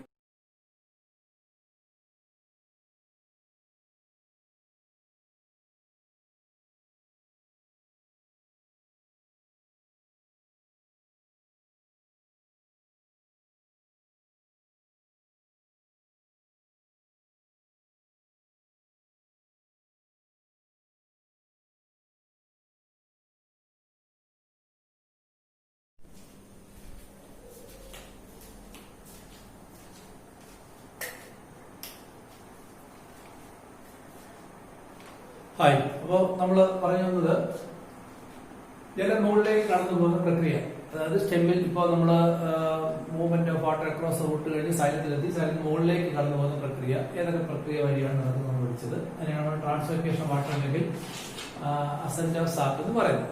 ഏതൊക്കെ മെത്തേഡ് വഴി നടക്കുന്ന പറഞ്ഞത്. ഒന്ന് റൂട്ട് പ്രഷർ, മറ്റൊന്ന് കൊഹിഷൻ ആൻഡ് അഡ്ഹീഷൻ തിയറി, മറ്റൊന്ന് transpiration pull theory, capillarity, tensile force. ഇതൊക്കെയാണ് അതിന്റെ പിന്നിൽ സഹായിക്കുന്ന ഫിസിക്കൽ ഫിനോമിനൻസ്. അതിനെ കുറിച്ച് നമുക്ക് ചിന്തിക്കാം. ആദ്യം റൂട്ട് പ്രഷർ തിയറി ഇതാണ് നോക്കാം.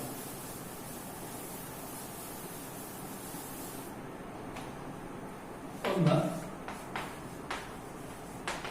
Root pressure theory.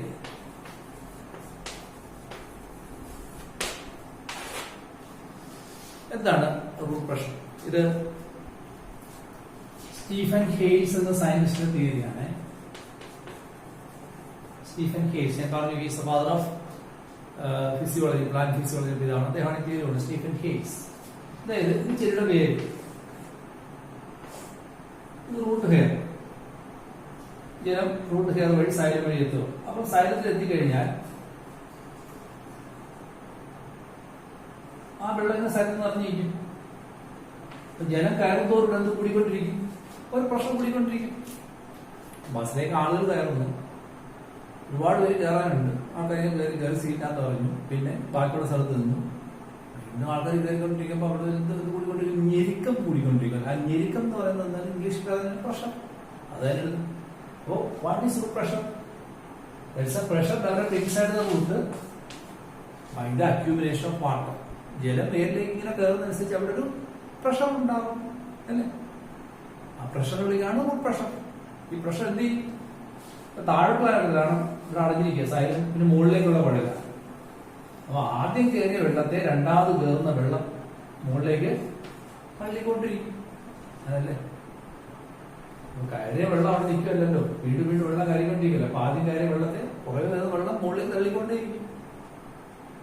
So that's pressure. അപ്പൊ ഈ വെള്ളത്തെ മുകളിൽ തള്ളുകയല്ലേ, അതാണ് pressure. So what is pressure? It's a pressure developed inside the root by the accumulation of water. അടുത്ത പോയിന്റ് എന്താണ്? The first entered water will be pushed upward by the later entering water. അല്ലെങ്കിൽ the entering water will push the water upward, making a water fall. അല്ലേ? വെള്ളം കയറിക്കൊണ്ടിരിക്കുമ്പോൾ ആദ്യം കയറി വെള്ളം മുകളിൽ തള്ളിക്കൊണ്ടിരിക്കും. ഒരു എക്സാമ്പിൾ ഞാൻ ജസ്റ്റ് ഒന്ന് പറയാൻ മനസ്സിലാക്കാൻ വരൂ. ഒരു ഗ്ലാസ് ട്യൂബ് എടുത്ത് ഇതിനകത്ത് വെച്ചിരിക്കുകയാണ്. ഇത്രയും ഭാഗം വെള്ളം നിറച്ച് വെച്ചിരിക്കുകയാണ് അല്ലേ? ഇതാണ് വെള്ളത്തിന്റെ ലെവല്. ഒരു സിറിഞ്ച് ഉപയോഗിച്ച് വീണ്ടും ഇവിടെ വെള്ളം പമ്പ് ചെയ്യുകയാണെങ്കിൽ ഇവിടെ വെള്ളം ഞാൻ ഇങ്ങനെ സിറിഞ്ച് ഉപയോഗിച്ച് പമ്പ് ചെയ്യുമ്പോഴേക്ക് ഈ ജലത്തിന്റെ നിരക്ക് മുകളിലേക്ക് വരില്ലേ? ഞാൻ പുതിയ വെള്ളം ഇവിടെയാണ് അപ്ലൈ ചെയ്യുന്നത്, പക്ഷെ ആ വെള്ളം ഇവിടെ വെള്ളത്തെ മുകളിലേക്ക് തള്ളും, മുകളിലേക്ക് പോകും. So due to root pressure water will push upward. It will be make a water column upward. Water will pushing the water upward. ആദ്യം കയറിയ വെള്ളത്തെ രണ്ടാമത് പ്രവേശിക്കുന്ന വെള്ളം മുകളിലേക്ക് തള്ളിക്കൊണ്ടേയിരിക്കും. ഇതിനുള്ളിൽ വരുന്നതാണ് റൂട്ട് പ്രഷർ. അപ്പോൾ what is root pressure? The pressure developed inside the root by the accumulation of water. അടുത്ത point it will push the water column upward. മുകളിലേക്ക് തള്ളിക്കൊണ്ടേയിരിക്കും. ഇതിലേക്ക് വെള്ളം തള്ളി കയറ്റുന്ന ആരാണ്? നമ്മൾ നേരത്തെ പഠിച്ച പ്രക്രിയകളാണ്. ഏതൊക്കെയാണ്? Diffusion, water potential, osmosis, inhibition. ഇതുപോലെ വെള്ളം കയറിക്കൊണ്ടിരിക്കുമല്ലേ? അപ്പോൾ ഒരു പ്രത്യേകം മനസ്സിലാണ്, ചെടിക്ക് വെള്ളം വേണോ വേണ്ടെന്നുള്ള പ്രശ്നമില്ല. മണ്ണിൽ വെള്ളം ഉണ്ടെങ്കിൽ തന്നെ കയറണം. അതാണ് ഇവിടുത്തെ ഇഷ്യൂ. നിങ്ങൾക്ക് ദാഹം ഉണ്ടെങ്കിൽ വെള്ളം കുടിച്ചാൽ മതി, ചെടിക്ക് അങ്ങനെയല്ല. മണ്ണിൽ വെള്ളം ഉണ്ടെങ്കിൽ ചെടിക്ക് കയറിക്കൊണ്ടേയിരിക്കും. അപ്പൊ അത് ദോഷം ചെയ്യുകയും ചെയ്യും. അത് പിന്നെ ഞാൻ പറയാം. അപ്പോൾ ഇതാണെന്ന് റൂട്ട് പ്രഷർ തിയറി. അപ്പോൾ നിങ്ങൾ വിചാരിക്കും അതൊക്കെ ശരിയാണ്, അതൊക്കെ ശരിയാണ്. അത് നമുക്കൊരു പരീക്ഷണം നമുക്ക് വെച്ച് നോക്കാം. ഒരു ഗ്ലാസ്സിൽ വെള്ളം എടുക്കുന്നു, ഒരു സ്ട്രോ എടുക്കും. സ്ട്രോ ഇട്ട് കഴിഞ്ഞാൽ ഇവിടെ ഒരേ വെള്ളം കാണത്തുള്ളൂ അല്ലേ? നിങ്ങളുടെ വീട്ടിലൊരു ഒരു തക്കാളി ചെടി ഉണ്ടെന്ന് വെച്ചോളൂ. ഒരു ചെടിക്കാൻ നിങ്ങൾ ഇങ്ങനെ മുറിച്ചു കളയും, ഇവിടെ വെച്ചാൽ കട്ട് ചെയ്യും. അപ്പോഴും തന്നെ വെള്ളം ഇങ്ങനെ പുറത്തേക്ക് തുള്ളി തുള്ളിയായിട്ട് വരത്തില്ലേ? തക്കാളി ചെടി അതിന്റെ മുറിക്കുവാണെങ്കിൽ വെള്ളം അതിന് പുറത്തേക്ക് തുള്ളി തുള്ളിയായിട്ട് വരത്തില്ലേ? എന്തുകൊണ്ടായി വെള്ളം പുറത്തേക്ക് തുള്ളി തുള്ളിയായിട്ട് വരുന്നത്? ഇവിടെ വേരിനകത്തുള്ള പ്രവേശിച്ച ജലമാണ് പുറത്തേക്ക് മുകളിൽ തള്ളുന്നത്. ആ തള്ളിയ വെള്ളമാണ് പുറത്തേക്ക് വന്നുകൊണ്ടിരിക്കുന്നത്. ഈ വെള്ളം പുറത്തേക്ക് കുറെ നേരം ഒലിച്ചുകൊണ്ടിരിക്കും. കാരണം എന്താണ്? ഇവിടുന്ന് വെള്ളം തള്ളിക്കും കയറിക്കൊണ്ടിരിക്കുന്നതാണ് പുറത്തേക്ക് കൊണ്ടുപോകുന്നത് അല്ലേ? ഇങ്ങനെ ഒരു കട്ട് പൂണ്ടിലൂടെ വെള്ളം ഇങ്ങനെ പുറത്തേക്ക് ഒലിക്കുന്ന പ്രക്രിയയെ എക്സുഡേഷൻ എന്നാണ് വിളിക്കുന്നത്. Exudation, the oozing out of water through a cut part of a plant is called exudation. ഏത് മഴ എടുത്ത് ഒഴിച്ചാലും കാർ പുറത്തേക്ക്. എന്നാൽ ഇതേ പ്രക്രിയ ഇവിടെ നടക്കാത്ത എന്താ? ഇവിടെ സ്ട്രോ ഇട്ടേക്കാണല്ലോ. എന്താ വെള്ളം ഇങ്ങോട്ട് വരാത്തത്? വരത്തില്ല. കാര്യം തള്ളി കയറ്റുന്നില്ല. അപ്പൊ ഇവിടെ ഉള്ള പ്രഷർ റൂട്ട് പ്രഷർ ആണ് ഈ വെള്ളത്തെ പുറത്തേക്ക് തള്ളുന്നത്. So exudation is the demonstration of root pressure അങ്ങനെ പറയാം അല്ലേ.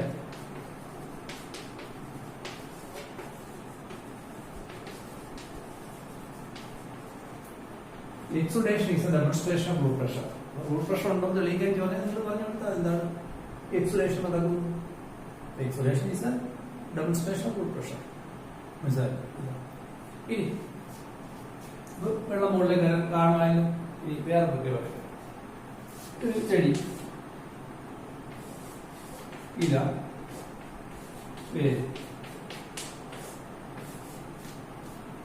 അപ്പൊ നേരത്തെ ഒരു കാര്യം ഞാൻ പറഞ്ഞു, ചെടിക്ക് മനുഷ്യനെ പോലെയല്ല വെള്ളം ആവശ്യമുള്ളപ്പോൾ കുടിക്കുകയല്ല ചെടി ചെയ്യുന്നത്. മണ്ണിൽ വെള്ളം ഉണ്ടെങ്കിൽ തന്നെ കയറിക്കൊണ്ടേ അതിൽ പ്രതിഭാസമാണ് അല്ലേ. നിങ്ങളിപ്പോ ഒരു പാത്രം മുകളിൽ വെച്ചിട്ട് പാത്രം ദ്വാരയുടെ വെള്ളം പുറത്തേക്ക് ഒഴിക്കും, അത് പിന്നെ തടയാൻ പറ്റില്ല, അതൊരു നാച്ചുറൽ ഫിനോമിനാണ്. അതുപോലെയാണ് ചെടിക്കകത്ത് മണ്ണിൽ വെള്ളം ഉണ്ടെങ്കിൽ കയറിക്കൊണ്ടിരിക്കും പുറത്തേക്ക് കൊണ്ടിരിക്കും. ഇത് ഇങ്ങനെ മുറിക്കാത്ത ചെടിയാണെങ്കിൽ കയറുന്ന വെള്ളം ഇങ്ങനെ വന്ന് ഇലയിലേക്ക് വരുമ്പോൾ ഇലയിലെ സെല്ലുകളെല്ലാം നിറഞ്ഞു കഴിഞ്ഞാൽ വീണ്ടും കരകൊണ്ടിരിക്കുകയല്ലേ. അപ്പൊ സെല്ലുകളെല്ലാം വീർത്ത് പൊട്ടാനുള്ള സാധ്യത ഉണ്ടല്ലോ. സെല്ലുകളെല്ലാം വീർക്കും, ടർജിഡാകും. വീണ്ടും വെള്ളം വന്നുകൊണ്ടിരിക്കുകയാണെങ്കിൽ ബലൂണാത്തൊരു കാറ്റ് നിറയ്ക്കുന്ന പോലെയാണ്, അവസാനം ബലൂൺ വിട്ടു പോയില്ലേ. അങ്ങനെ വന്നു കഴിഞ്ഞാൽ ഈ ചെടിക്കകത്ത് ഇലകളെല്ലാം ജലം വന്ന് നിറഞ്ഞ് സെല്ലുകൾക്ക് ഡാമേജ് ഉണ്ടാകാൻ സാധ്യതയുണ്ട്. അതുകൊണ്ട് ചെടി എന്ത് ചെയ്യും? എക്സസ് ആയിട്ടുള്ള ജലത്തെ ആവിയായി പുറത്തേക്ക് കളയും. ട്രാൻസ്പിറേഷൻ. ഫസ്റ്റ് സ്വേദത്തിൽ പഠിച്ചിട്ടുണ്ടല്ലോ. Loss of water from the plant body in the form of water vapour through opening called stomata is called transpiration. അപ്പൊ ഇത് എക്സസ് വാട്ടർ എന്നല്ല, ചെടിയിൽ നിന്ന് ജലം പുറത്ത് പോയിക്കൊണ്ടിരിക്കും. ആ പ്രക്രിയ കൊണ്ട് എക്സസ് വെള്ളത്തെ പുറത്ത് കളയാനും കഴിയും. മനസ്സിലായിരിക്കും. ഈ ട്രാൻസ്പിറേഷൻ പ്രക്രിയ ചെടിക്കകത്ത് എപ്പോഴും നടക്കും, പകൽ സമയത്തെല്ലാം നടക്കും. സ്റ്റൊമേറ്റ തുറന്നിരിക്കും. ഞാൻ നിങ്ങളുടെ സ്റ്റൊമേറ്റ പകൽ സമയം തുറന്നിരിക്കുമെന്ന് പറയും. ഫോട്ടോ ആക്റ്റീവ് സ്റ്റൊമേറ്റ എന്നാണ് വിളിക്കുന്നത്. പ്രകാശത്തിന്റെ സ്ഥാനത്ത് തുറന്നിരിക്കുന്ന സ്റ്റൊമേറ്റ, അതായത് സൂര്യൻ ഉദിച്ചു കഴിഞ്ഞാൽ സ്റ്റൊമേറ്റ തുറക്കും, അതിന് ജല ആവിയെ പുറത്തു പോയിക്കൊണ്ടിരിക്കും. അതിൽ കൂടെ തന്നെയാണ് വായു അകത്തോട്ട് പ്രവേശിക്കുകയും ചെയ്യുന്നത്. Respiration also four photosynthesis. പകൽ സമയത്ത് ഇതൊക്കെ നടക്കും.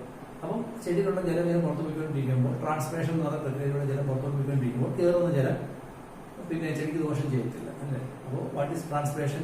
Loss of water from the plant body in the form of water vapour occurring through certain opening called stomata. ഇതേ ട്രാൻസ്പിറേഷൻ സെക്കൻഡ് സ്റ്റെമാകുമ്പോൾ നടക്കുന്ന ഓപ്പണിംഗിന്റെ പേര് ഹൈഡാത്തോഡ് എന്നാണ്. അല്ല, സ്റ്റൊമേറ്റ ആ ഓപ്പണിംഗ് വരുന്നതാണ് പഠിച്ചത് ലെൻറ്റിസൺ എന്നാണ് അല്ലേ. അപ്പോൾ ഒരു പ്രക്രിയ പഠിച്ചു എന്താണ് transpiration. What is loss of water from the plant body in the form of water vapour is called transpiration. ഇത് ശരി ഗുണമാണോ ദോഷമാണോ? ഗുണമാണ്. ഒന്ന് ദോഷവുമാണ്. ആദ്യം ഗുണം പറയാം. It will help for the opening of the blood cell through which water vapor will be lost, the excess water will be lost. Also, this opening of the stomata help for gaseous exchange. ശ്വസിക്കാൻ oxygen തീർന്നു, ഫോട്ടോസിൻ നിർത്താൻ carbon dioxide തീർന്നു, ശ്വസനപരമായിട്ട് carbon dioxide പുറത്തു പോകുന്നു, photosynthesis പരമായിട്ട് oxygen പുറത്തു പോകുന്നു, എല്ലാം നടക്കും. Also it help for the loss of water, the excess water.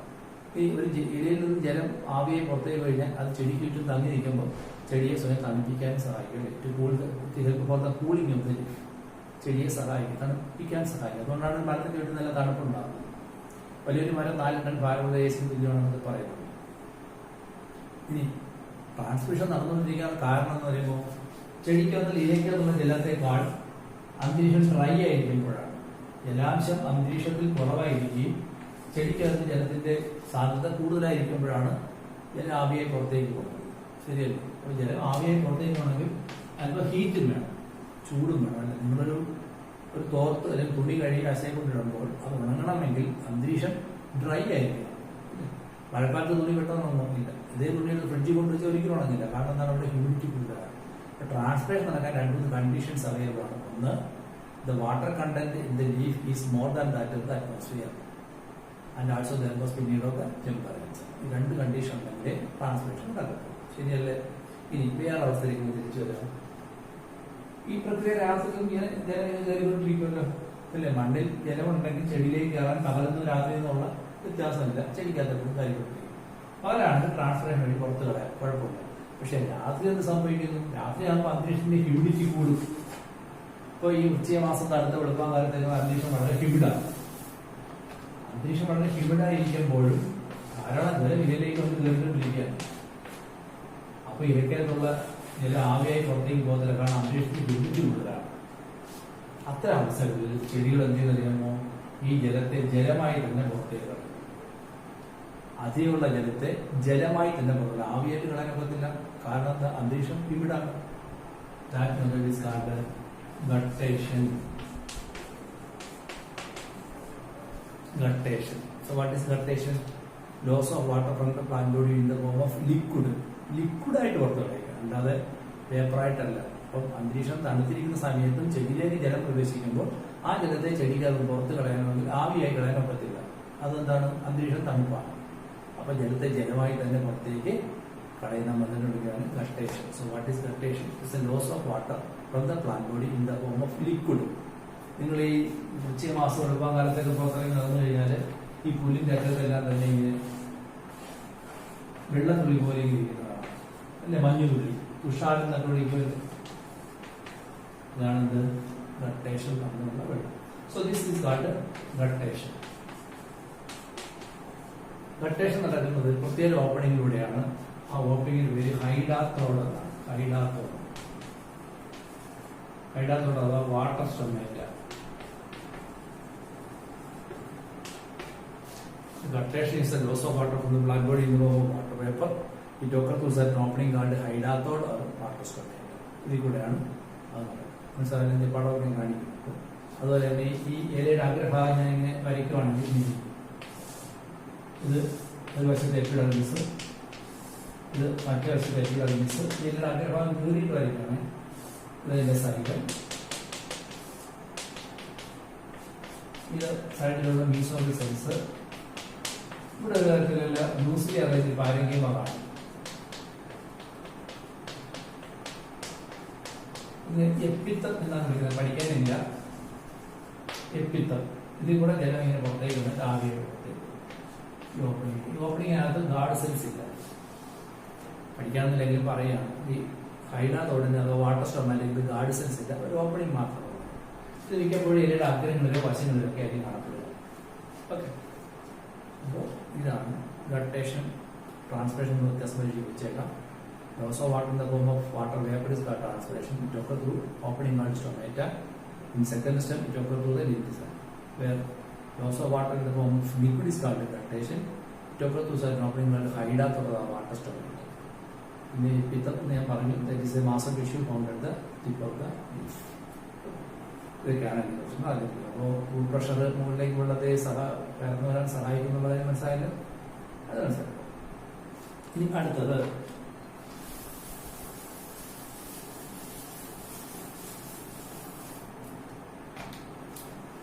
second method is called coefficient and adhesion theory.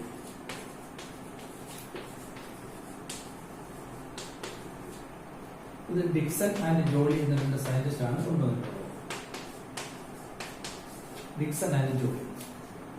ഈ കോഫിഷ്യൻ എന്താണ് നമുക്കറിയാം. It is attraction between two similar molecule. ജലതന്മാത്ര ജലതന്മാത്ര അട്രാക്ട് ചെയ്യും, അത് ഒരു കോഫിഷ്യനാണ്. It is adhesion, it is attraction between dissimilar molecule. ജലതന്മാത്രയെ സൈലത്തിന്റെ ഭിത്തിയിലുള്ള തന്മാത്രകൾ അട്രാക്ട് ചെയ്യും, അതെന്താണ്, ഒരു അഡ്ഹീഷനാണ്. അപ്പോൾ ഒരേപോലുള്ള മോളിക്യൂൾ അട്രാക്ട് ചെയ്താൽ കോഫിഷ്യൻ എന്നും, വ്യത്യസ്ത മോളിക്യൂൾ അട്രാക്ട് ചെയ്താൽ അഡ്ഹീഷൻ എന്നും പറയും. ഇത് ജലത്തെ മുകളിലേക്ക് കയറാൻ സഹായിക്കുന്നതാണ് ഒരു തിയറി. നമുക്ക് എന്താണെന്ന്, ഒരു ചെടി മണ്ണിൽ നിൽക്കുന്നു, ഇത്രയും ലെവൽ വരെ മണ്ണാണ്, സ്വാഭാവികമായിട്ടും ഇതിന്റെ സൈലത്തിനകത്ത് ഇത്രയും ലെവലിൽ വെള്ളം കാണും. ഇത്രയും ലെവലിൽ വെള്ളമാണ് മണ്ണിലേക്ക്, ഇത്രയും ലെവലിൽ വെള്ളം കാണും, സംശയമൊന്നും. ഇതിനകത്ത് ഈ വാട്ടറിന്റെ തന്മാത്രം ഈ സൈലത്തിന്റെ തന്മാത്രനെ അട്രാക്ട് ചെയ്യും. വാട്ടറിന്റെ തന്മാത്രയും സൈലത്തിന്റെ തന്മാത്രയും അട്രാക്ട് ചെയ്യുന്നത് മാറ്റി വരയ്ക്കാം. സൈലത്തിന്റെ സൈലമാണ്. വാട്ടർ തന്മാത്ര, സൈലത്തിന്റെ തന്മാത്ര. സൈലത്തിന്റെ ഭിത്തിയിലുള്ള ഒരു തന്മാത്രയെ വാട്ടർ തന്മാത്ര അട്രാക്ട് ചെയ്യും. ആരെങ്ങോട്ട് ചലിക്കും? സൈലത്തിന്റെ സോളിഡാണ്, അത് ചലിക്കില്ല. പക്ഷെ ജലതന്മാത്ര അല്പം മുകളിലേക്ക് വരും, ഇല്ലേ?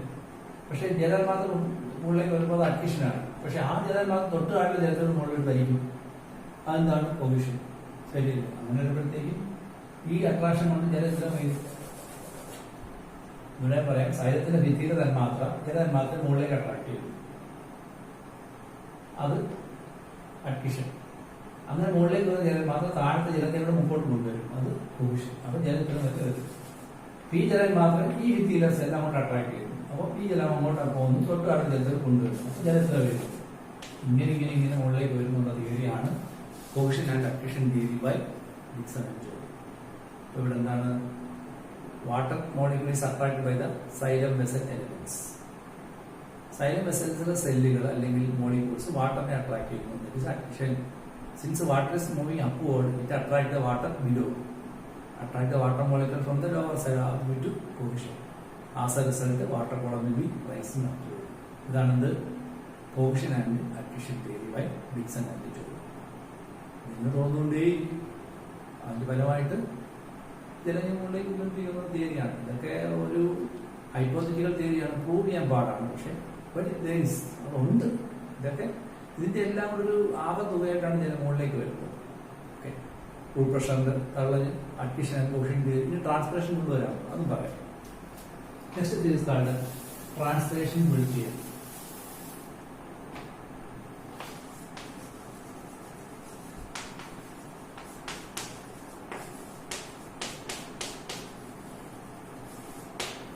അതായത് ഇത് സ്റ്റെമ്മും ഇത് ഇല.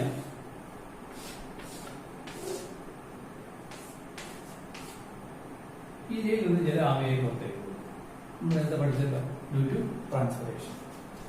അപ്പോൾ ഇങ്ങനെ സെല്ലുകൾ ഇങ്ങനെ ഉണ്ടല്ലോ. ഈ സെല്ലിൽ നിന്ന് ജലം ആവിയായി പുറത്തേക്ക് പോകുമ്പോൾ ഇതിനകത്ത് വാട്ടർ പൊട്ടൻഷ്യാലിറ്റി കുറയും, അല്ലെങ്കിൽ വാട്ടറിന്റെ കണ്ടന്റ് കുറയും. സ്വാഭാവികമായിട്ടും ഇവിടെ വാട്ടർ കണ്ടന്റ് കൂടുതലാണ്, ഇങ്ങോട്ട് പ്രവേശിക്കും. അപ്പോൾ ഇവിടെ കുറഞ്ഞു, അപ്പോൾ അത് ഇങ്ങോട്ട് പ്രവേശിക്കും. അങ്ങനെയല്ലേ? രണ്ട് സെല്ലുകൾ ഇങ്ങനെ ഇരിക്കുകയാണ്. ഇതാണ് എക്സ്പോസ്ഡ് പാർട്ട്. ഈ സെല്ല് ജലാംശം ആവിയായിട്ട് പുറത്തേക്ക് പോകുമ്പോൾ ഇവിടെ കൂടുതൽ, ഇവിടെ കുറവല്ലേ, അപ്പൊ ഇങ്ങോട്ട് ജലം പ്രവേശിക്കും. അതേപോലെ ഇവിടുന്ന് ജലാംശം ആവിയായിട്ട് പുറത്തേക്ക് പോകുമ്പോൾ ഈ സെല്ലകത്ത് ജലത്തിന്റെ സാന്ദ്രത കുറയും, പക്ഷെ ഇവിടെ കൂടുതലാണ്, അപ്പൊ ഇങ്ങോട്ട് പ്രവേശിക്കും. അപ്പൊ ഇവിടെ കുറഞ്ഞ് ഇവിടെ കൂടി, അപ്പൊ ഇങ്ങോട്ട് പ്രവേശിക്കും. അപ്പൊ ഇവിടെ കൂടി ഇങ്ങനെ കുറഞ്ഞു, ഇങ്ങനെ ഓരോ സെല്ലിൽ നിന്നും മുകളിലേക്ക് കയറുകയും ചെയ്യും എന്നുള്ളതാണ് ഒരു തിയറി. അപ്പൊ നിങ്ങൾ ഒരു ഗ്ലാസ് ഇട്ട് സ്ട്രോ ഇട്ട് വെള്ളം കുടിക്കുമ്പോൾ എന്താ ചെയ്യുന്നത്? ആദ്യം ചുണ്ടിനോട് ചേർത്ത് വെച്ചു. ആദ്യം ഈ സ്ട്രോയ്ക്ക് നിങ്ങൾ ചുണ്ടിനിടുന്ന വായു നിങ്ങൾ വലിച്ചെടുക്കും, ശരിയല്ല? ആ വായു എടുത്തപ്പോൾ ഒരു ശൂന്യത ഉണ്ടാവും. ആ ശൂന്യതയിലേക്ക് ഒരു ജലം കയറും. ആ ജലം നിങ്ങൾ വലിച്ചെടുക്കുമ്പോൾ വീണ്ടും ഒരു ശൂന്യത ഉണ്ടാകും, അവിടേക്ക് താഴെ ജലം കയറും. അത് വലിച്ചെടുക്കുമ്പോൾ വീണ്ടും അങ്ങനെ ജലം മുഴുവൻ മുകളിലേക്ക് കയറും. അതാണ് വലിച്ചെടുക്കുമല്ലേ നെഗറ്റീവ് ഹൈഡ്രോസ്റ്റാറ്റിക് പ്രഷർ.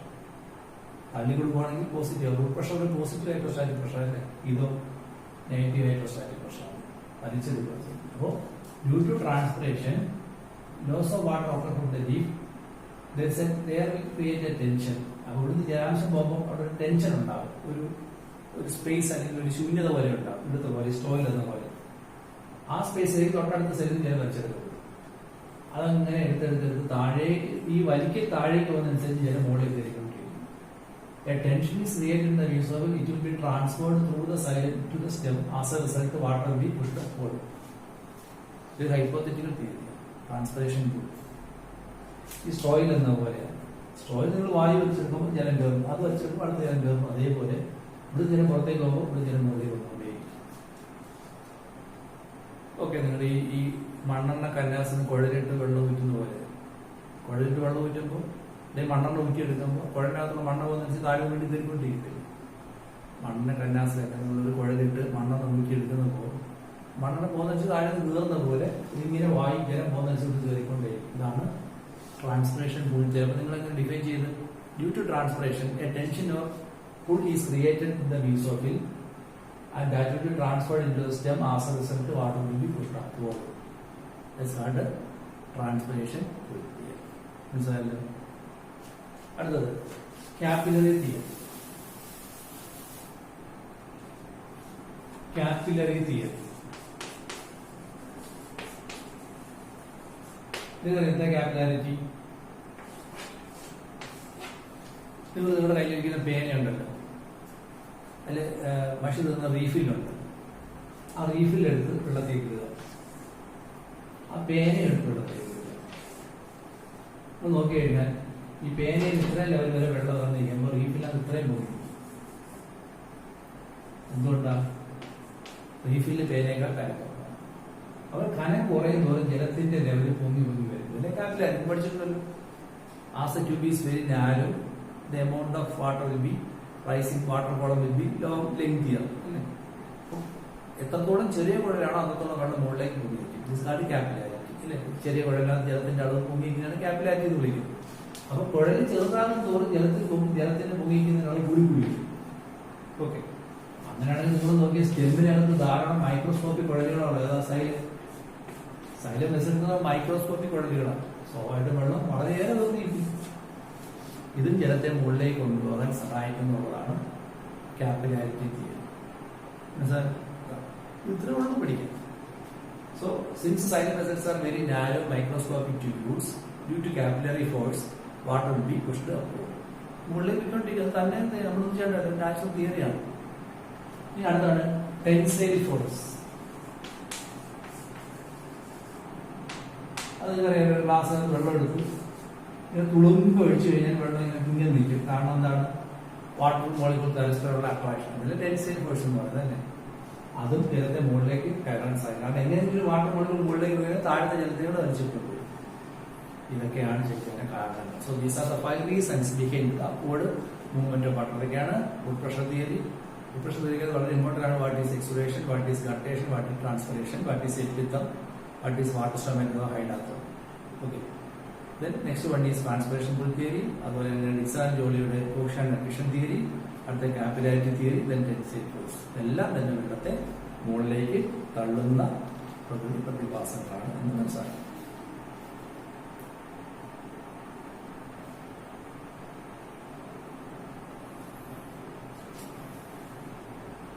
ഓക്കെ, നമുക്ക് കുറച്ചുകൂടെ ഉള്ള അടുത്ത ക്ലാസ്.